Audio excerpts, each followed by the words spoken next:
এই তুমি সামনে তাকিয়ে হাঁটতে তোমার সমস্যা হয় নাকি? পুরো ধাক্কা মেরে দিলে। আমি সামনে তাকিয়েই হাঁটছিলাম। আপনি হঠাৎ ফোনে কথা বলতে বলতে এসে আমার গায়ে পড়লেন। বাহ, এখন দোষটা আমার ঘাড়ে চাপাচ্ছ? জুনিয়র হয়েও তুমি এমন বেয়াদবি করছো? সিনিয়র মানেই কি ভুল করলে সেটাও মেনে নিতে হবে? কথা বলার সাহস দেখাচ্ছ? তুমি জানো আমি কে? না, জানি না। জানলেও ধাক্কা খাওয়ার শরীরটা আমার পরিচিত না। খুব চালাক দেখছি। এই ভার্সিটিতে নতুন, তাই না? নতুন না, তবে কাউকে ভয় পাওয়ার মতো হইনি। তোমার টোনটা নামাও। আমি কিন্তু ইচ্ছে করলে এখনই ঝামেলা করতে পারি। ঝামেলা করলে আপনি বেশি সময় নষ্ট করবেন। আমার ক্লাস আছে। ক্লাস দায়িত্ববোধ শেখো আগে। সিনিয়রের সাথে কথা বলতে হয় কিভাবে জানো? জানি, কিন্তু সিনিয়র হলেই সব কথায় অন্যায় ঠিক হয়ে যায় এটা জানি না। অসভ্য ছেলে। নাম কি তোমার? অভ্র। আর আপনার নাম? নাম জানার দরকার নেই তোমার। দরকার না থাকলে জিজ্ঞেস করতেন না। খুব বেশি কথা বলছো তুমি। আপনি প্রশ্ন করলে উত্তর দিচ্ছি। দোষের কিছু মনে করছি না। মনে রাখবে, আমি নীলা। এই নামটা এই ক্যাম্পাসে সবাই সম্মান করে। নামটা সুন্দর, সম্মানটা ব্যবহারেই বোঝা যায়। সীমা ছাড়াচ্ছ। আমি শুধু নিজের জায়গাটা রাখছি, এর বেশি কিছু না। আজ তোমাকে ছাড় দিলাম, কিন্তু সামনে যেন আবার আমার সামনে না পড়ো। সেটা তো কপালের ব্যাপার। ক্যাম্পাস ছোট। কপাল খুব বেশি খারাপ হলে সমস্যা। খারাপ কপালই মানুষকে অদ্ভুত মানুষের সামনে আনে। যাও, আর এক সেকেন্ডও দাঁড়াবে না। যাচ্ছি, কিন্তু একটা কথা, আপনি রেগে গেলে আরও ভয়ঙ্কর লাগে। কি বললে তুমি? কিছু না। অসভ্য ছেলে। এই অসম্ভব ছেলেই অনেক কিছু করে দেখাবে, যেটা আপনার কল্পনার বাইরে, ম্যাডাম। অভ্রর কথার মধ্যে কেমন যেন একটা রহস্য ভেসে উঠল। নীলা বুঝতে পারল না ছেলেটা কি বোঝাতে চাইল। অভ্র আর এক সেকেন্ডও না দাঁড়িয়ে চলে গেল ক্লাসে। নীলা ওর রাগী মুখে চলে গেল। ক্যাম্পাসের ভিড় ঠেলে নীলা দ্রুত হাঁটতে থাকে। পায়ের শব্দেই বোঝা যায় রাগটা এখনো নামেনি। কাঁধে ঝুলানো ব্যাগটা শক্ত করে ধরে আছে, যেন ওই ব্যাগেই জমে থাকা বিরক্তিটা চেপে রেখেছে। চোখে মুখে স্পষ্ট বিরক্তি, ভ্রু দুটো কুঁচকে আছে। একটু আগের ঘটনাটা বারবার মাথার ভেতর ঘুরছে। অভ্র নির্লিপ্ত চোখ, ঠান্ডা গলায় কথা বলা, এক ফোঁটা ভয় না থাকা আচরণ। নীলা সোজা গিয়ে বান্ধবীদের বেঞ্চে বসে পড়ে। বসার ভঙ্গিটাও ঝাঁঝালো। কি রে, এমন মুখ করে বসে আছিস কেন? সকালে কার রক্ত খেলি? আর বলিস না, সকালে এই মেজাজটা পুরো গরম হয়ে গেল। কি হয়েছে এবার? স্যার কিছু বলেছে নাকি? স্যার হলে সহ্য করতাম, এক বেয়াদবের সাথে ধাক্কা লেগে গেল। ধাক্কা? কে সাহস পেল? কে আর, একটা জুনিয়র টাইপ ছেলে, একদম গায়ে এসে পড়ে। তারপর উল্টো আমাকে কথা শোনায়। কি বলিস? তুই চুপ ছিলি? চুপ? আমি আমি তো ওকে ঠিকঠাক বুঝিয়েছি। তারপর? তারপরেও দেখিস, একটুও ঘাবড়ায় না, চোখে চোখ রেখে কথা বলে, যেন আমি কেউই না। নাম জানিস? অব্র। নামটা বলার সময়ও কি শান্ত ভাব! ওহো, নাম পর্যন্ত জেনে ফেলেছিস? জেনে ফেলেছি বলেই তো আরো রাগ লাগছে। এই ক্যাম্পাসে আমার নাম জানে না এমন মানুষ খুব কম। হয়তো নতুন, তাই পাতা দেয়নি। নতুন হলে কি হবে? বেয়াদবি করার লাইসেন্স তো পাইনি। নীলা হঠাৎ থেমে যায়। চোখটা এক মুহূর্তের জন্য শূন্যে আটকে থাকে। কেন যেন ওই ছেলেটার কথাগুলো কানে বাজে, শান্ত পরিষ্কার, অথচ এরকম একটা কাটা কাটা। কি ভাবছিস? কিছু না, আজকাল এই ভার্সিটিতে ছেলেগুলোর সাহস বেড়ে গেছে। তুই এত রেগে যাচ্ছিস মানে ব্যাপারটা একটু আলাদা। আলাদা কিছু না, অপমান আমি সহ্য করি না সেটাই। কিন্তু তোর মুখ দেখে তো মনে হচ্ছে অপমানের চেয়ে কৌতূহল বেশি। বাজে কথা বলিস না। কেন যেন ওই ছেলেটার কথাগুলো কানে বাজে, শান্ত পরিষ্কার, অথচ একরকম কাটা কাটা। নীলা উঠে দাঁড়ায়। বুকের ভেতর অদ্ভুত একটা অস্বস্তি, রাগ, বিরক্তি আর অজানা একটা অনুভূতি সব একসাথে গোলমাল হয়ে আছে। সে নিজেই বুঝতে পারছে না এই অস্বস্তিটা ঠিক কোন কারণে। দূরে ক্যাম্পাসের অন্য পাশে অভ্র ধীরে হাঁটছে। তার মুখে কোনো উত্তেজনা নেই, না আছে রহস্য, শুধু চোখের কোণে একটুখানি চিন্তামাখা হাসি। অভ্র ধীরে ধীরে ক্যাম্পাসের ভেতর দিয়ে হাঁটছে। চারপাশে পরিচিত কোলাহল, পরিচিত মুখ, তবু যেন কিছুই ঠিকঠাক লাগছে না। একটু আগের ঝগড়াটা মাথা থেকে নামছেই না। হঠাৎ পাশ থেকে চেনা কয়েকটা গলা ভেসে আসে। কিরে ভাই, এতদিন কই ছিলি? ফোন অফ, ক্যাম্পাসে আসিস না, খোঁজ খবরই নাই। সত্যি বলছি, ভাবছিলাম তুই বুঝি আমাদের ভুলেই গেছিস। ভুলবো কেন? গ্রামে গেছিলাম। গ্রাম হঠাৎ? মা অসুস্থ ছিল, তাই যেতে হয়েছিল। ও, এখন কেমন আছেন খালামণি? আলহামদুলিল্লাহ, আগের চেয়ে ভালো। ডাক্তার দেখিয়েছি। তাহলে মাকে শহরে নিয়ে এলেই তো পারিস, এখানে ভালো চিকিৎসা, তোর পাশেও থাকবেন। অভ্র একটু থেমে যায়, চোখ নামিয়ে মাটির দিকে তাকায়। গলার স্বরটা শান্ত হলেও ভেতরে একটা দৃঢ়তা থাকে। আনবো, তবে এখন না। কেন, সমস্যা কি? থাকার ব্যবস্থা পাকা করে দেই আগে। ঠিকঠাক একটা জায়গা, মায়ের জন্য আরাম হবে, তারপর আনবো। তুই আগের মতোই সব নিজের উপর নেয়। অভ্যাস হয়ে গেছে। তোর কষ্টটা তুই ছাড়া কেউ বোঝে না ভাই। বোঝালেও লাভ নাই, যেটা দরকার সেটা করলেই হলো। যাই হোক, যাই হোক, ভালো লাগলো তোকে দেখে। আবার আগের মতো ক্যাম্পাসে জমবে। দেখা যাক। বন্ধুরা হাসাহাসি করতে করতে এগিয়ে যায়। অভ্র একটু পিছিয়ে পড়ে। চোখের সামনে ভেসে ওঠে গ্রামের ছোট্ট ঘরটা, মায়ের ক্লান্ত মুখ আর বিদায়ের সময় বলা কথাগুলো শিগগিরই নিয়ে আসবো। ঠিক তখনই দূর থেকে নীলার হাসির শব্দ কানে আসে। অভ্র তাকায়, এক ঝলকেই চিনে ফেলে। অজান্তেই ভ্রু কুঁচকে যায়, আবার পর মুহূর্তেই স্বাভাবিক হয়ে যায় মুখটা। ক্লাস শেষ হওয়ার বেল বাজতেই করিডোরটা হঠাৎ ভিড়ে গমগম করে ওঠে। একসাথে বের হয় সবাই। নীলা আজ একটু তাড়াহুড়োতেই আছে। বান্ধবীরা পিছনে ডাকলেও সে শোনে না। লম্বা করিডোর দিয়ে প্রায় দৌড়েই আসছিল। ঠিক তক্ষুনি এক সেকেন্ডের ভুল পা মসৃণ মেঝেতে পায়ের তালু স্লিপ করতেই নীলার শরীরটা সামনের দিকে হেলে পড়ে। ঠিক সামনে দিয়ে হাঁটছিল অভ্র। কিছু বোঝার আগেই নীলা গিয়ে আছড়ে পড়ে অভ্রর গায়ের উপর। অভ্র হঠাৎই ভার সামলাতে না পেরে ব্যালেন্স হারায়। দুজনেই একসাথে মেঝেতে পড়ে যায়। সবচেয়ে ভয়ঙ্করটা ঘটে ঠিক পরের মুহূর্তে। ঠোঁটের উপর নরম একটা ঠোঁটের স্পর্শ, ঠোঁটের সাথে ঠোঁট, একদম নিঃশব্দে। চারপাশের শব্দ যেন এক মুহূর্তের জন্য বন্ধ হয়ে যায়। দুজনেই থমকে উঠে। নীলার চোখ বড় বড় হয়ে যায়, শ্বাস আটকে আসে। অভ্রর চোখেও বিস্ময়, শরীরটা শক্ত হয়ে যায়।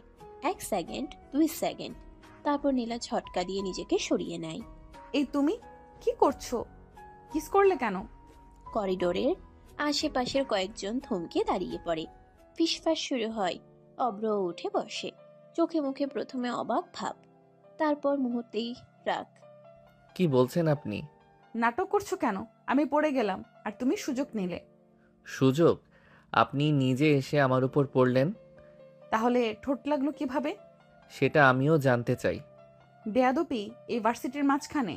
আপনি জানেন আপনি কি করেছেন? কি করেছি? আপনি আমার ভার্জিনিটি হরণ করলেন। চারপাশে হালকা হাসির আওয়াজ উঠে। কেউ কেউ মুখ চেপে রাখে। নীলার মাথায় আগুন জ্বলছে। কি বলে এই ছেলে, তাও সবার সামনে? কিসব উল্টাপাল্টা বলছো? তাও আবার ভার্সিটির সামনে, কোনো সতর্কতা ছাড়া। তুমি নির্লজ্জ। নির্লজ্জ আমি? আমি তো শান্তভাবে হাঁটছিলাম, আপনি দৌড়ে এসে আমার জীবনটাই এলোমেলো করে দিলেন। একদম বাজে ছেলে তুমি। আজকের ঘটনাটা ভুলে যেও না। ভুলতে চাইলে ভুলে যেতাম, কিন্তু এই অপমানটা মনে হয় মনে রেখেই যাব। রাখো, আমার কোনো যায় আসে না। নীলা দ্রুত সরে যায়। বান্ধবীরা দৌড়ে আসে তার দিকে। করিডোরে অভ্র দাঁড়িয়ে থাকে কয়েক সেকেন্ড। চারপাশের কোলাহল আবার স্বাভাবিক হয়ে আসে, কিন্তু তার ভিতরে অদ্ভুত এক অস্থিরতা। সে নিজেই বুঝতে পারে না এই অস্থিরতার রাগের, না ওই 1 সেকেন্ডের স্পর্শের। আর নীলা, সে যতই নিজেকে শক্ত রাখার চেষ্টা করুক, বুকের ভিতর ধুকপুক করা থামাতে পারে না। করিডোরের ঘটনাটা মাথার ভেতর ঘুরতে ঘুরতে অভ্র সোজা ম্যাসের দিকে রওনা দেয়। বিকেলের রোদটা আজ একটু বেশি তীব্র, তবু তার চোখে সেদিকে কোনো খেয়াল নেই। বুকের ভেতর অন্য এক ভার দায়িত্বের, চিন্তার আর চাপা স্বপ্নের। ম্যাসের সিঁড়ি ভাঙতে ভাঙতেই পকেটের ফোনটা বেজে ওঠে। মা। অভ্র থেমে যায়, মুখের কঠিন ভাবটা এক মুহূর্তেই নরম হয়ে আসে। হ্যাঁ মা। বাবা, কিছু খেয়েছিস? না মা, এইমাত্র মেসে আসলাম, একটু পরে খাবো। শুধু কথার কথা বলিস, ঠিকমতো খাস তো? শরীরটা খারাপ করলে কে দেখবে? দেখবে কে আবার? তুমি আছো তো। আমি তো দূরে রে বাবা, নিজের যত্ন নিজেকেই নিতে হবে। অব্র বিছানায় বসে পড়ে। ব্যাগটা পাশে ছুঁড়ে রেখে ছাদের দিকে তাকায়। তার মনটা খুব বেশি ভালো না। অব্র নরম গলায় বলল, তোমার শরীর কেমন মা? আজ মাথা ঘোরানো ছিল না তো? না রে, আজ একটু ভালো। সকালে ঔষধ খেয়েছি। ঠিক সময় মতো খাচ্ছ তো? খাচ্ছি বাবা, তুই শুধু নিজের দিকে খেয়াল রাখ। মা, চিন্তা করো না। চিন্তা না করে কি পারি? তুই একা শহরে। খুব তাড়াতাড়ি সব ঠিক হয়ে যাবে মা। তোমার এত বছরের কষ্ট সব শেষ হবে। তুই ভালো থাকলেই আমার সব কষ্ট শেষ হয়ে যায়। আর একটু ধৈর্য ধরো মা, আমি আছি। আল্লাহ যেন তোকে হেফাজতে রাখে। আমিন মা। ফোন কেটে যায়। অব্র ফোনটা বুকে চেপে ধরে কিছুক্ষণ বসে থাকে। বাইরে ম্যাচের অন্য ছেলেদের হাসাহাসির শব্দ ভেসে আসে, কিন্তু তার ভেতরটা নিঃশব্দ। মায়ের ক্লান্ত মুখটা চোখের সামনে ভেসে ওঠে। তারপর অজান্তেই আরেকটা মুখ, রেগে থাকা, চোখ জ্বালানো, অথচ সেই 1 সেকেন্ডের স্পর্শে স্তব্ধ হয়ে যাওয়া মুখটা। অব্র মাথা ঝাঁকিয়ে নিজেকে সামলায়। আগে দায়িত্ব, বাকি সব পরে। সে উঠে হাত মুখ ধুতে যায়। জানি না সামনে কি অপেক্ষা করছে, শুধু এইটুকু জানে তার জীবনের লড়াইটা এখনো শুরুই হলো। বিকেলে নরম আলোটা ড্রয়িং রুমে জুড়ে ছড়িয়ে আছে। নীলা সোফায় আধশোয়া হয়ে ফোনে স্ক্রল করছে। আঙ্গুলের গতির সঙ্গে সঙ্গে কখনো ভ্রু কুঁচকাচ্ছে, কখনো ঠোঁট বাঁকাচ্ছে বিরক্তিতে। দুপুরের ঘটনার রেশ এখনো পুরো কাটেনি, তবু ফোনের স্ক্রিনে চোখ আটকে আছে। রান্নাঘর থেকে মায়ের গলা ভেসে আসে, কি রে, খাবি না? না খেয়ে এসে ফোনে ঢুকে গেছিস? আরে মা, খাবো, একটু ব্যস্ত আছি। সারাদিন বন্ধু বান্ধবের সাথে ঘুরে বেড়াস, আবার বাড়ি এসে চ্যাটিং করতে লেগে পড়িস। আর কোনো কাজ নাই তোর? কাজ কাজ করার জন্য বাবা কত কাজের লোক রেখেছে, তারা করবে। সবকিছু কি কাজের লোকই করবে? নিজে কিছু শিখবি না? মা প্লিজ, এখন এসব লেকচার দিও না। লেকচার না, ভবিষ্যতের কথা বলছি। কাল পরশু শ্বশুর বাড়িতে গেলে কি করবি? নীলা এক মুহূর্ত চুপ করে থাকে। তারপর ঠোঁটে হালকা আত্মবিশ্বাসী হাসি রেখে বলল, শ্বশুরবাড়ি? আমি বড়লোক বিয়ে করব। কি বললি? বড়লোক, যেখানে কাজের লোকের অভাব থাকবে না। সংসার কি শুধু টাকায় চলে? টাকা থাকলে অনেক কিছু সহজ হয়ে যায় মা। মানুষটা কেমন হবে সেটা ভাবিস না? ভাববো, কিন্তু সে যেন আমার লেভেলের হয়। লেভেল মানে? স্ট্যাটাস, স্মার্টনেস, পাওয়ার, সব। সব পাওয়ার একসাথে থাকে না রে মা। আমি জানি আমি কি চাই। মা তাকিয়ে থাকে মেয়ের পেছন দিকে। নীলার আত্মবিশ্বাসী হাঁটার মাঝেও সে যেন কোথাও একটা অজানা ভয় টের পায়। নীলা নিজের রুমে ঢুকে দরজা বন্ধ করে দেয়। বিছানায় বসে আবার ফোন খুলে, কিন্তু স্ক্রিনে চোখ থাকলেও মনটা আজ অদ্ভুতভাবে অস্থির। হঠাৎ করেই দুপুরের সেই মুহূর্তটা চোখের সামনে ভেসে উঠে। হঠাৎ পড়ে যাওয়া ঠোঁটে ঠোঁটের স্পর্শ, আর রেগে আগুন হয়ে ওঠা দুটো চোখ। নীলা নিজের মনেই বিরক্ত হয়ে বলে ওঠে, থুর, কি সব ভাবছি। ফোনটা বালিশের উপর ছুঁড়ে ফেলে সে জানালার দিকে তাকায়। বাইরে শহরের আলো জ্বলছে। ভেতরে নীলার মনে একদিকে বড়লোক ভবিষ্যতের স্বপ্ন, আর অন্যদিকে অজান্তেই ঢুকে পড়া এক বেয়াদব জুনিয়রের অপ্রত্যাশিত উপস্থিতি। রাত অনেক গভীর। নীলার ঘরটা নিস্তব্ধ। জানালার ফাঁক দিয়ে চাঁদের আলো ঢুকে বিছানার উপর ছড়িয়ে আছে। নীলা শুয়ে আছে, কিন্তু শান্ত নয়। ভ্রু কুঁচকে আছে, শ্বাসটা একটু দ্রুত। হঠাৎ দরজার শব্দ। নীলা চমকে তাকায়। অব্র ধীরে ধীরে রুমে ঢুকছে। মুখে সেই পরিচিত ঠান্ডা ভাব, চোখে অদ্ভুত এক গভীরতা। তুমি এখানে? অব্র কোনো কথা বলে না, একেবারে কাছে এসে দাঁড়ায়। নীলা পিছিয়ে যেতে চায়, কিন্তু পা নড়ে না। অব্র নীলার মুখের খুব কাছে ঝুঁকে পড়ে। নীলা কিছু বোঝার আগেই ঠোঁটে ঠোঁট ডুবিয়ে দিল। বেশ কিছুক্ষণ কিস করার পরে অব্র? অব্র তার কথা শুনে না, গলার কাছে মুখ নামিয়ে আনে। নীলার পুরো শরীর জুড়ে কেঁপে ওঠে। থামো, তুমি কি করছো? তার কণ্ঠ কাঁপছে। বুকের ভিতর অদ্ভুত এক ভয় আর অচেনা অনুভূতি একসাথে ঢেউ তুলে। হঠাৎ নীলা দম বন্ধ করা শ্বাস নিয়ে উঠে বসে। চারপাশ অন্ধকার। নিজের ঘর, নিজের বিছানা, কিছুই বদলায়নি, শুধু তার শ্বাসটা এলোমেলো। বুক ধুকপুক করছে। নীলা কপালে হাত রাখে। বুঝতে পারে স্বপ্ন ছিল। কি আজব স্বপ্ন। সে চারপাশে তাকায়, যেন এখনো কেউ আছে কিনা নিশ্চিত হতে চায়। তার বুক এখনো দুরুদুরু করছে। এসব স্বপ্ন দেখলাম কেন আমি? বুকের ভেতরের কাঁপুনিটা থামছে না। চোখ বন্ধ করলেই দুপুরে সেই দৃশ্য ভেসে উঠছে, করিডোর পড়ে যাওয়া আর সেই 1 সেকেন্ডের স্পর্শ। অসম্ভব। সে বালিশটা শক্ত করে জড়িয়ে ধরে, নিজের মনকে বোঝাতে চায় এটা কিছুই না, কিন্তু অস্বীকার করেও লাভ হয় না। তার ভিতরে কোথাও একটা অজানা অস্থিরতা জন্ম নিয়েছে। রাত আরো গভীর হয়, আর নীলার চোখে ঘুম আর আসে না। সকালের আলো নীলার ঘরে ঢুকতেই তার ঘুম ভাঙে। রাতের অস্থিরতা এখনো পুরো কাটেনি। মাথাটা ভার, বুকের ভেতর অদ্ভুত এক অস্বস্তি। তবু ক্লাসে যেতে হবে এই ভেবে এসে বিছানা ছাড়ে। কিছুক্ষণ পর বাথরুমে ঢুকে আয়নার সামনে দাঁড়ায় নীলা। শাওয়ার চালু করার আগে হঠাৎ নিজের গলায় চোখ যায়। নীলা থমকে যায়। গলার একপাশে হালকা লালচে একটা দাগ। এই কিসের দাগ? ভ্রু কুঁচকে সে আরেকটু কাছে ঝুঁকে দেখে দাগটা স্পষ্ট, অচেনা, একটু অস্বস্তিকর। নীলা ধীরে ধীরে নিজের বুকের দিকে তাকায়। সেখানে আরেকটা। এ আবার কি? এখানে কেন? এক মুহূর্তের জন্য রাতের সেই স্বপ্নটা মাথার ভিতর ঝলক দিয়ে যায়। অব্রের মুখ, কাছাকাছি নিঃশ্বাস, অদ্ভুত স্পর্শ। নীলা দ্রুত মাথা ঝাঁকায়। ধুর, কি সব ভাবছি। সেসব স্বপ্ন ছিল। মনে হয় ঘুমের মধ্যে চুলকেছি। হ্যাঁ, সেটাই হবে। আয়নায় তাকিয়ে হঠাৎ নিজের ঠোঁটের দিকে চোখ যায়। ঠোঁটটা যেন একটু ফুলে আছে। এটা আবার কেন? কিছু না, ঘুম ঠিক মতো হয়নি, তাই এমন লাগছে। আর ভাবতে চায় না। নীলা শাওয়ার চালু করে। গরম পানির ধারা শরীর ছুঁয়ে পড়তে ধীরে ধীরে মাথার ভেতরের জট খুলতে থাকে। পানি বয়ে যায়, কিন্তু বুকের ভেতরের অস্বস্তিটা পুরো যায় না। গোসল শেষে তোয়ালে জড়িয়ে আয়নার সামনে আবার দাঁড়ায় সে। দাগগুলো এখনো আছে, তবে সে আর সেদিকে তাকায় না। লেট হচ্ছে, আজ এসব নিয়ে ভাবার সময় নেই। চুল মুছতে মুছতে সে বাথরুম থেকে বের হয়। রুমে ঢুকে দ্রুত প্রস্তুত হতে থাকে নীলা। বাইরে থেকে দেখলে সব স্বাভাবিকই মনে হয়, কিন্তু ভেতরে কোথাও একটা প্রশ্ন জমে থাকে।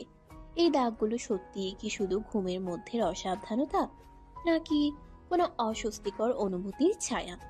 নীলা সেই প্রশ্নটা নিজের মনেই চেপে রাখে।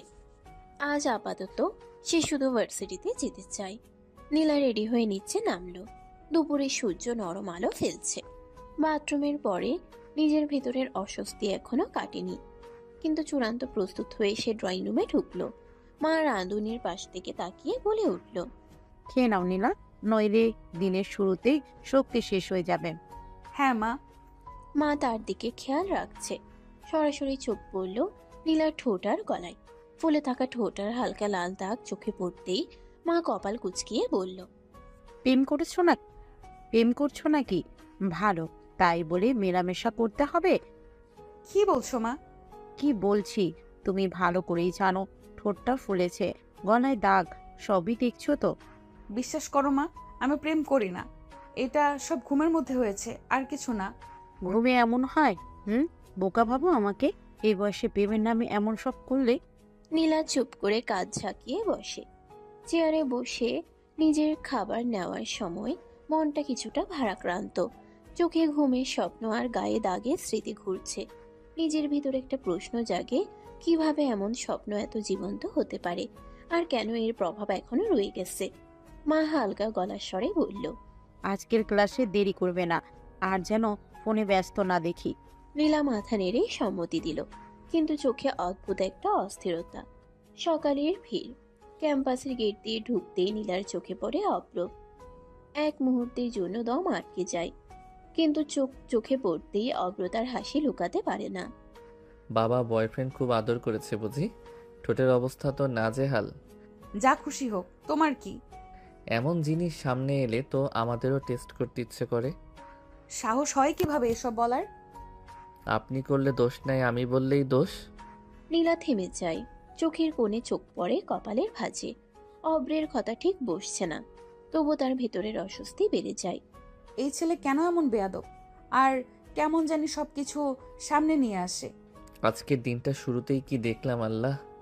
আর এ ধরনের কথা যদি সামনে কেউ শোনে, তাহলে দোষ আমার না, শুধু আমি বলছি। আপনি তো করেছেন সেসব। বললে কি হবে? নীলা ঠোঁট চাপ দিয়ে ব্যাগ আরো শক্ত করে ধরে। মনে মনে ভাবছে কিভাবে এই অভ্র তার দিন শুরুতেই এত অস্বস্তি দিয়ে গেল। ক্লাসের দিকে এগোতে এগোতে নীলা মনে মনে মাথা নেড়ে বলে। এই ছেলে পাকা অসভ্য। নীলা রুমের দিকে দ্রুত হাঁটছে। হঠাৎ করে তার মনটা কিছুটা ভারাক্রান্ত। অব্রের কথাগুলো এখনো ভেতরে বেঁচে যাচ্ছে। রুমে ঢুকতেই বান্ধবীরা একেবারে তৎপর হয়ে ওঠে। কি রে, কিস করলো কে তোকে? কি সব বলছিস? সত্যি বলছি, কিস করছে দেখলেই বোঝা যাচ্ছে। নীলা হঠাৎ লজ্জায় লাল হয়ে যায়। গলায় অদ্ভুত কেঁপে ওঠা অনুভূত হয়। হাতটা মুখে আঙ্গুল ধরে দেয়। থুর, স্বপ্নে কিস করলে ঠোঁট এমন কেন ফুলে গেছে? আল্লাহ বাঁচাও, তেমন কিছু না, শুধু ঠোঁটের উপর কামড় লেগেছে। তাহলে গোলায় ও কি কামড় লাগছে? নীলা চুপ করে থাকে। মুখ লাল হয়ে গেছে। হাতটা আবার গলায় চলে যায়। কি বিপদে পড়লো আবার। মনে হয় রাতের স্বপ্নটা সত্যি খুব জীবন্ত ছিল। থুর, কেন এমন স্বপ্ন দেখলাম? স্বপ্ন? কি সব বলছিস? স্বপ্নে কিস করা দেখেছিলাম। এটা স্বপ্নের কিস না বুদ্ধু, এটা বাস্তবের। না না, এটা শুধু স্বপ্ন, শুধু স্বপ্ন। ক্লাসরুমের ভিড়ে অপ্র তার বন্ধুদের সঙ্গে বসে আছে। বই খাতা কলম সব আছে, কিন্তু চোখে মুখে অদ্ভুত এক হালকা উচ্ছ্বাস। কিরে, আজ তোকে এত খুশি লাগছে কেন? খুশি থাকতে ছোট ছোট কিছু মুহূর্তই যথেষ্ট বন্ধু। মুহূর্ত? কি ধরনের মুহূর্ত? আবার কোনো মজা করছিস নাকি? না, মজা না, ছোট ছোট বিষয়, যেমন বন্ধুদের সঙ্গে থাকা, পড়াশোনায় মন দেওয়া, কোনো গুরুত্বপূর্ণ কিছু শিখতে পারা। অর্থাৎ তুই বলছিস খুশি হতে বড় কিছু দরকার নেই? ঠিক তাই, আসল জীবনটাই ছোট ছোট মুহূর্তে লুকিয়ে থাকে, আর সেটা ধরতে পারলেই আনন্দ আসে। কিছুক্ষণ তারা চুপচাপ বইয়ের দিকে তাকিয়ে থাকে। তারপর অভ্র গম্ভীর হয়ে বোঝাতে শুরু করে। এই ক্লাসটা খুব গুরুত্বপূর্ণ। যেসব অধ্যায় আমরা আজ দেখব তা পরে অনেক কাজে লাগবে, তাই মনোযোগ দেওয়া জরুরি। ঠিক বলছিস, শুধু খুশি থাকলেই চলবে না, পড়াশোনাও তো গুরুত্বপূর্ণ। তাই মনোযোগ দিয়ে পড়াশোনা করলেই সব কিছু সহজ হয়ে যাবে, আর আনন্দও পাবো। বন্ধুরা আবার খাতা খোলার দিকে ফিরে যায়। অভ্র হালকা হেসে নিজেকে সামলে নেয়। চোখে যে উচ্ছ্বাসটা ছিল তা ধীরে ধীরে স্বাভাবিক হয়ে আসে। ক্লাসরুমের ভেতর হঠাৎ ঝটকা দিয়ে সবাই খাড়া হয়ে দাঁড়ালো। প্রিন্সিপাল স্যার ঢুকেছেন। মুখে হাসি, চোখে তীক্ষ্ণ দৃষ্টি। শোনো তোমরা, এক গুরুত্বপূর্ণ ঘোষণা আছে। সিনিয়র জুনিয়র কুইজ প্রতিযোগিতা হবে, নতুন বছরের প্রথম কুইজ। ছেলে মেয়েরা উত্তেজনায় দৌড়াতে চায়। স্যার আবার এগিয়ে তাকালেন। আর হ্যাঁ, যাদের নাম দেবে তারা অবশ্যই অংশগ্রহণ করবে। কে নাম দিতে চাও? ক্লাস চুপ, কেউ আগে এগোতে চাইছে না। হঠাৎ নীলা হাত তুলে নিজের নাম লিখে দেয়। আমি অংশগ্রহণ করব। খুব ভালো। আর জুনিয়র টিমের পক্ষ থেকে কেউ নাম দেবে? নীলা, শুধু তোর নাম না, অভ্রকেও তো দিতে হবে। হ্যাঁ, তুই জানিস না, আমাদের অভ্র অনেক সাহায্য করবে। ও ভালো ছাত্র। না, আমি একা। না, হবে না, আমরা জোর করে দিব। আপনি চান না চান, অভ্র নামের মধ্যে যাবে। ঠিক আছে, কিন্তু শুধুই কুইজের জন্য। আমিও নাম দিতে চাই। ভালো, তাহলে সিনিয়র, নীলাদ্র জুনিয়র, তোমরা সবাই প্রস্তুত থাকবে। নীলা আর অভ্র একে অপরের দিকে চোখ মেলে দেখে। ছোট্ট এক হাসি দুজনের মুখে ফেটে আসে, কিন্তু তা খুব অল্প সময়ের। ক্লাস শেষে সবাই নাম লিখে প্রস্তুত হচ্ছে। নীলা আর অভ্র একটু আলাদা কোণে দাঁড়িয়ে চোখে চোখ মিলিয়ে দেখছে।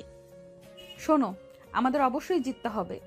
আপনার সাথে যাই, ঝামেলা থাকুক না থাকুক, আমাদের ভার্সিটি জিতাবই। শুধু জেতার জন্য নয়, আমাদের দেখাতে হবে আমরা কেমন টিম। ঠিক বলেছেন, আমি পাশে আছি, কোনো ভুল হলে আমি সামলে নেব। তোমার কথা শুনে একটু সহজ মনে হচ্ছে। সহজ হয়ে যাবে যদি আপনার দক্ষতা থাকে। ক্লাসের মধ্যে সবাই নাম লিখে শেষ করছে। নীলা আর অভ্র একে অপরের দিকে ছোট ছোট হাসি বিনিময় করছে। তো চলুন প্রস্তুত হয়ে যাই, আজকের দিনটা আমাদের জন্য বিশেষ। হ্যাঁ, বিশেষ। লাইব্রেরির নীরবতা, বই খাতা আর মনোযোগ সব কিছুই একসাথে মিলছে। অভ্র আর নীলা টেবিলে বসে কুইজের প্রশ্ন উত্তর নিয়ে পড়ছে। বইয়ের পাতায় চোখ টানা হালকা আলো শরীর ছুঁয়ে যাচ্ছে। হঠাৎ নীলা একটি ভারী বই কাভার থেকে নামানোর চেষ্টা করছিল। হঠাৎ পা স্লিপ করলো। নীরবতায় হঠাৎ শব্দ। অব্র উঠে দাঁড়ালো। নীলার কিছুই হয়নি, নীলা তার কোলে পড়ে গেল।